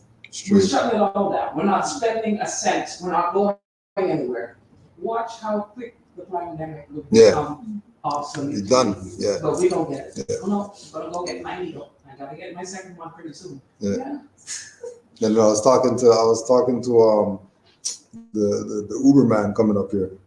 He's from Nigeria. I don't trust them. I don't think I'm gonna take it. I'm just gonna wait and see what happens. Shoot. I'm just gonna wait because I heard them say that the people. I heard them say that AstraZeneca doesn't work anymore. So everybody who took that, it's almost like they didn't take anything. And there's some people on their second shot of AstraZeneca or whatever. So now they gotta go take some more because the AstraZeneca didn't work or somebody got sued or something for Now we got another piece. They have the two different kinds. Now they're telling certain people if you had one kind for the first shot and they had a second kind for the second shot, we don't consider you done yet. Oh yeah, mixing and matching. Mixing and matching people, they can't now? You got one of one, then you have to get two of the other. If you got one of one of that one, then you have to get one of the other, and then come back and get the first. Oh, they don't get it. They and there's a lot of it is fear. A hell of a lot of this thing right now. Yeah. Oh man, it's so Because crazy. it's not like affordability. It's not like you cannot afford it or you can afford it. It's Exactly. not like that. You're not paying for it like that. No, it's not like You're that. paying So some other way, trust me. No, I'm not saying that. What I'm saying is not like for you don't have, you know what I mean? Yeah. Because you find the rich so-called guy don't take it because he's a rich dummy. A rich dummy. I know him personally. Yeah. One up on my place say, "How?" He told me, Then my wife make up point, we're gonna take the second one. Oh no, you know the first one? I didn't feel so good after, you know. Let me go back to the second. Yeah. And that guy, you see his mansion he have up in baby there. Yeah. Yeah. So it's like his fear of leaving that mansion now. Maybe why he's taking out this. You know, Because that's the no-brainer. You're talking about, okay, hold on. when I came in, they're talking about fear of love and how, first principle is love. And they just, it's either fear or love, and they want us, for how long, if they Yeah. have us in states of fear. In a state of fear. different ways. Yep. Yeah. It's anything but love. Now it's like disconnecting. I was saying to Malik when I came in, like my sister's mother-in-law, who I got along great with, her husband transitioned not that long ago. I was offering help, and she's like, "No, can't come in unless you're double vaccinated." Yeah. Double. You need double. Double vaccinated. People are introducing themselves now. Like I went to a job interview, and the woman's like sending me an email. She's like, "Oh, and I'm double vaccinated." Double vaccinated. You're safe. That's the status. It's The status now. But it's so fear. It's Yeah. all about the fear. Wow. What fear does to people is just, physically, mentally, spiritually. It's all about getting you out of love and into keeping you in a state of fear. Always. And this is just another example. Destroy the family even more, create divides. You're shedding, don't go near you, you're not vaccinated, don't go near you. Children are in this state of fear from birth. They're born into this. Yeah. With masks, I've seen children move away from me on the sidewalk because I'm not wearing a mask. It's already instilled in them. It's crazy, but that's the point. Because that's what keeps people down. Yeah. Stop. Somebody sent me an email and there was a publication saying that in order to have a more robust immune system, you want to mix the first vaccination from Pfizer, let's say, and the second one from Moderna. Yeah. As opposed to having the same companies. Oppose to getting your immune system right. And that's all economical too, because the Pfizer wants to make sure they get their cut. They're gonna get theirs too. So let's all they're on the same boat. Oh yeah. Right? Oh yeah. They're all Bill Gates Same crew. and his crew have made billions off of this so far. But we want to share it out equally. Yeah. Don't give too much to Pfizer, don't give too much to Moderna. Let's get these people, Yeah. Share the rest. They don't want to believe it's true. They don't want to. Well, don't believe me. Go and do your own research. Yeah. Find out who owns these companies. Find out who's making the money. It's not rocket science. Follow the money. I know people now who got vaccinated and all of a sudden they've got a cough that won't go away, or they've got a headache that won't go away. Yeah. Comes and goes, and ask them, you don't think it has something to do with the Oh, no. vaccination? No. It's not the vaccination. Before the vaccine, did you have any whatever? No. All right. Carry on. And these people want to tell you about variants. Ask them to spell variants. Different style now. And it's not like these are people, the type of people who will tell you who know it all. These are the same type of people who tell you, I don't know nothing. But what about the thing that you do at work? Well, I only know so much of what I do at work, and I don't even know. Don't ask me. I'm just a simple person. All of a sudden, everybody's a genius now. Yeah. Everyone's talking about variants. Yeah. And herd and strains, herd immunities and stuff. It's like, what happened to you being choose, yo. You gotta choose. You're a grown ass person. Scholar now. You forget if you either, the next Bill Nye or you're just friggin' Joe Blow. Like you wake up and I'm a genius today. And even that term, herd immunity. Yeah. We're cattle. Yeah. Sheep. Yeah. It's a herd. Yeah. And we're going to get them all immunized. Yeah. Right? Even COVID, sounds like that cover up. You cover up 5G. Really? So you brought us COVID. Some cover 5G that comes up. Yeah, but herd immunity, come on.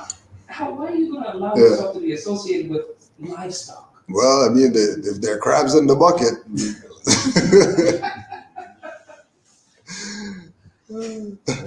Keep each other down. Just keep bringing each other down. Stay in the bucket. Yep. Don't even think out of the bucket. Yeah. Let's close out with our chapter 30, Holy Quran of the Moorish Science Temple of America, Moorish Holy Temple of Science, Holy Instructions from the Prophet, the Social Duties. When thou considerest thy wants, when thou beholdest thy imperfections, acknowledge his goodness, O Son of Humanity, who honored thee with humanity, endued thee with speech, and placed thee in society to receive and confer reciprocal helps and mutual obligations, protection from the injuries, thy enjoyments of the comforts and the pleasure of life, and all these thou owest to the assistance of others, and couldst not enjoy but in the bands of society. It is thy duty, therefore, to be a friend to mankind, as it is thy interest that man shall be friendly to thee. As the rose breathes sweetness from his own nature, so the heart of a benevolent man produces good works. He enjoyeth the ease and tranquility of his own breast, and rejoiceth in the happiness and posterity of his neighbor. He openeth not his ear unto slander. The faults and the failings of men give a pain to his heart. His desire is to do good, and he researcheth out the occasions thereof. In removing the oppression of another, he relieveth himself. From the largeness of his mind he comprehendeth in his wishes and happiness of all men, and from the generosity of his heart he endeavoreth to promote it.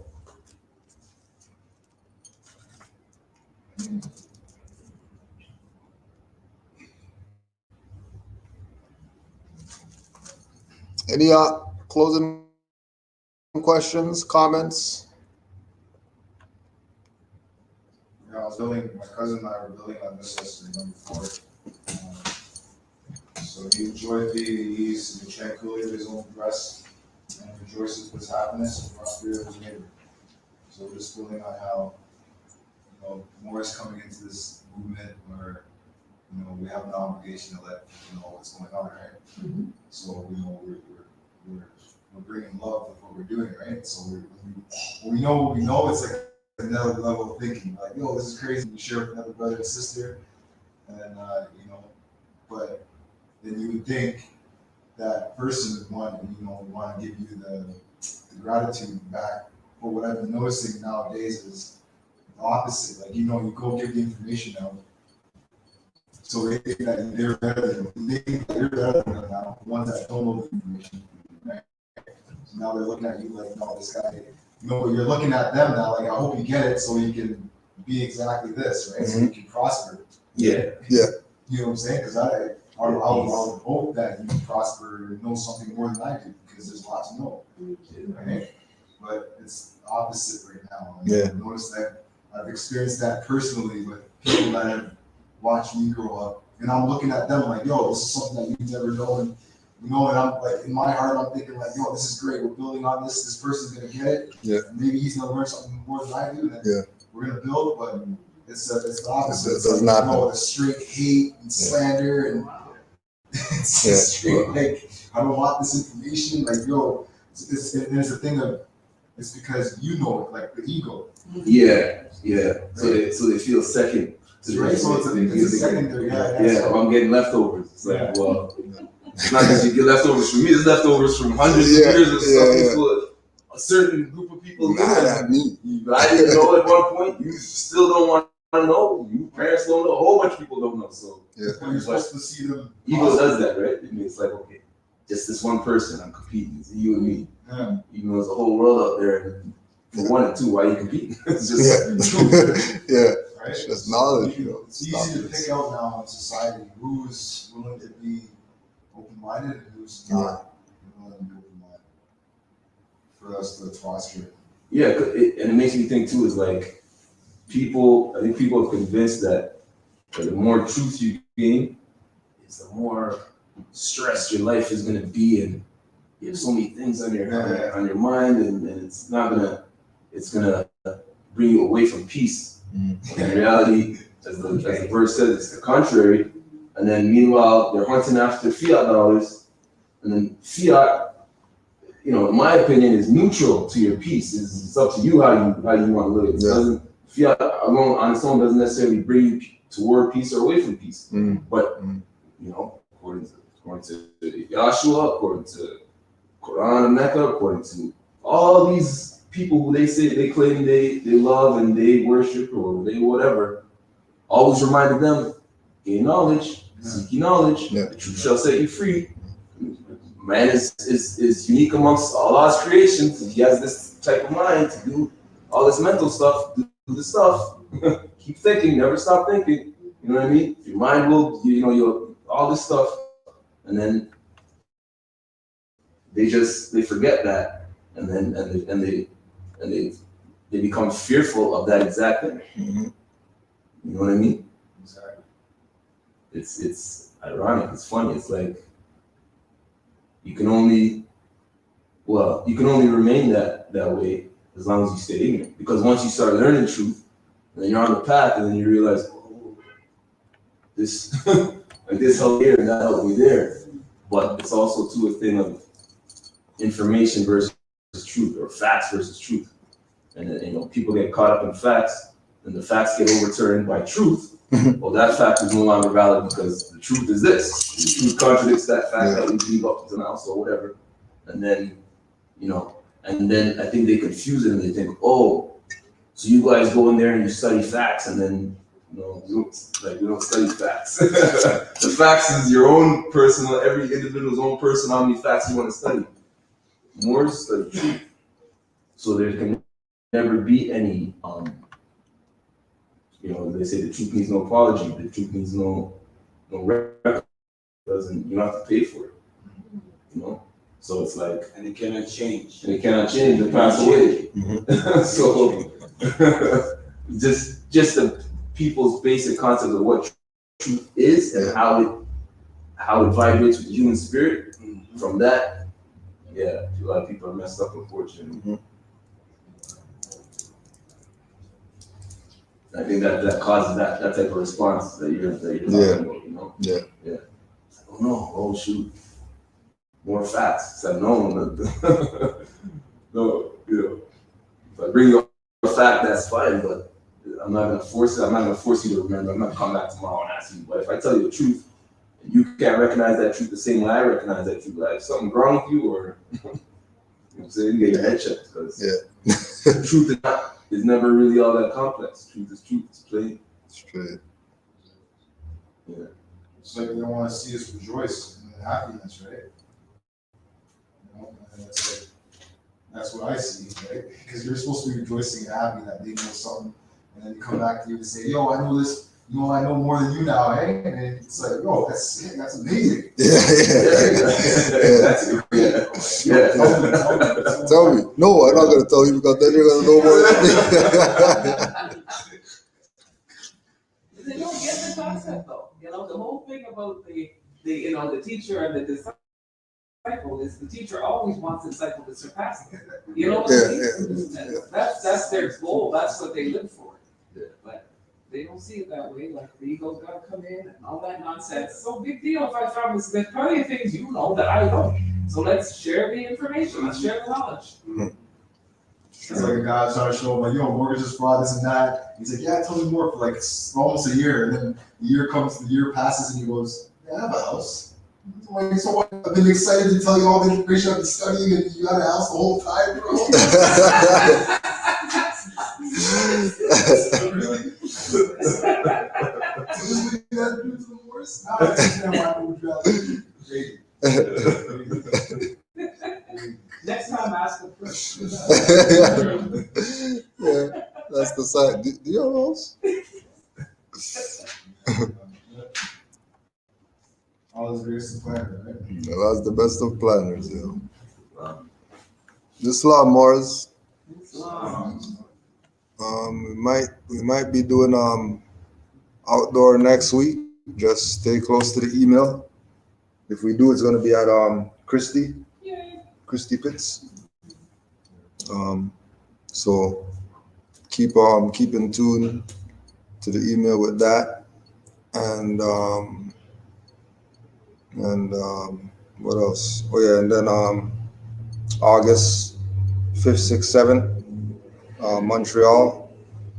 So if anybody's if you have any yeah, 8th, yeah, the 8th too.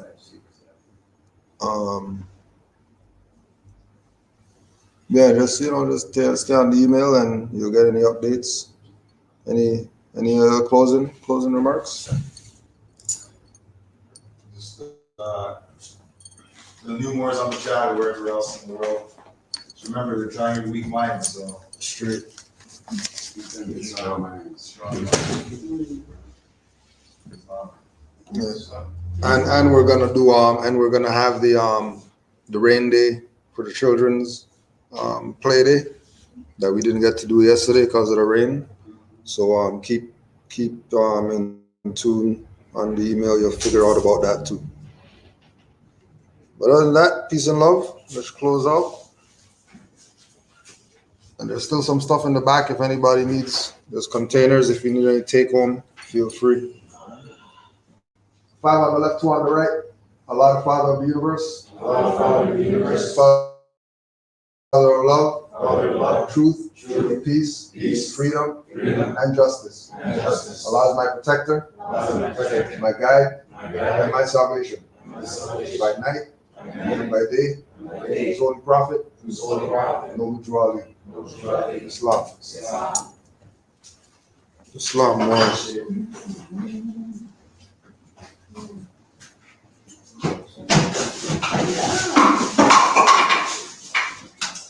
For the sorrel ginger beer people, if you want to clean that out, because we're going to get more next week. I think those are about 2.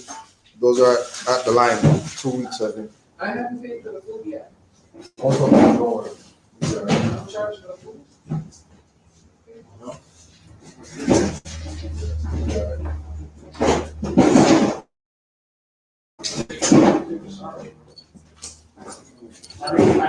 Islam wars, peace and love to all.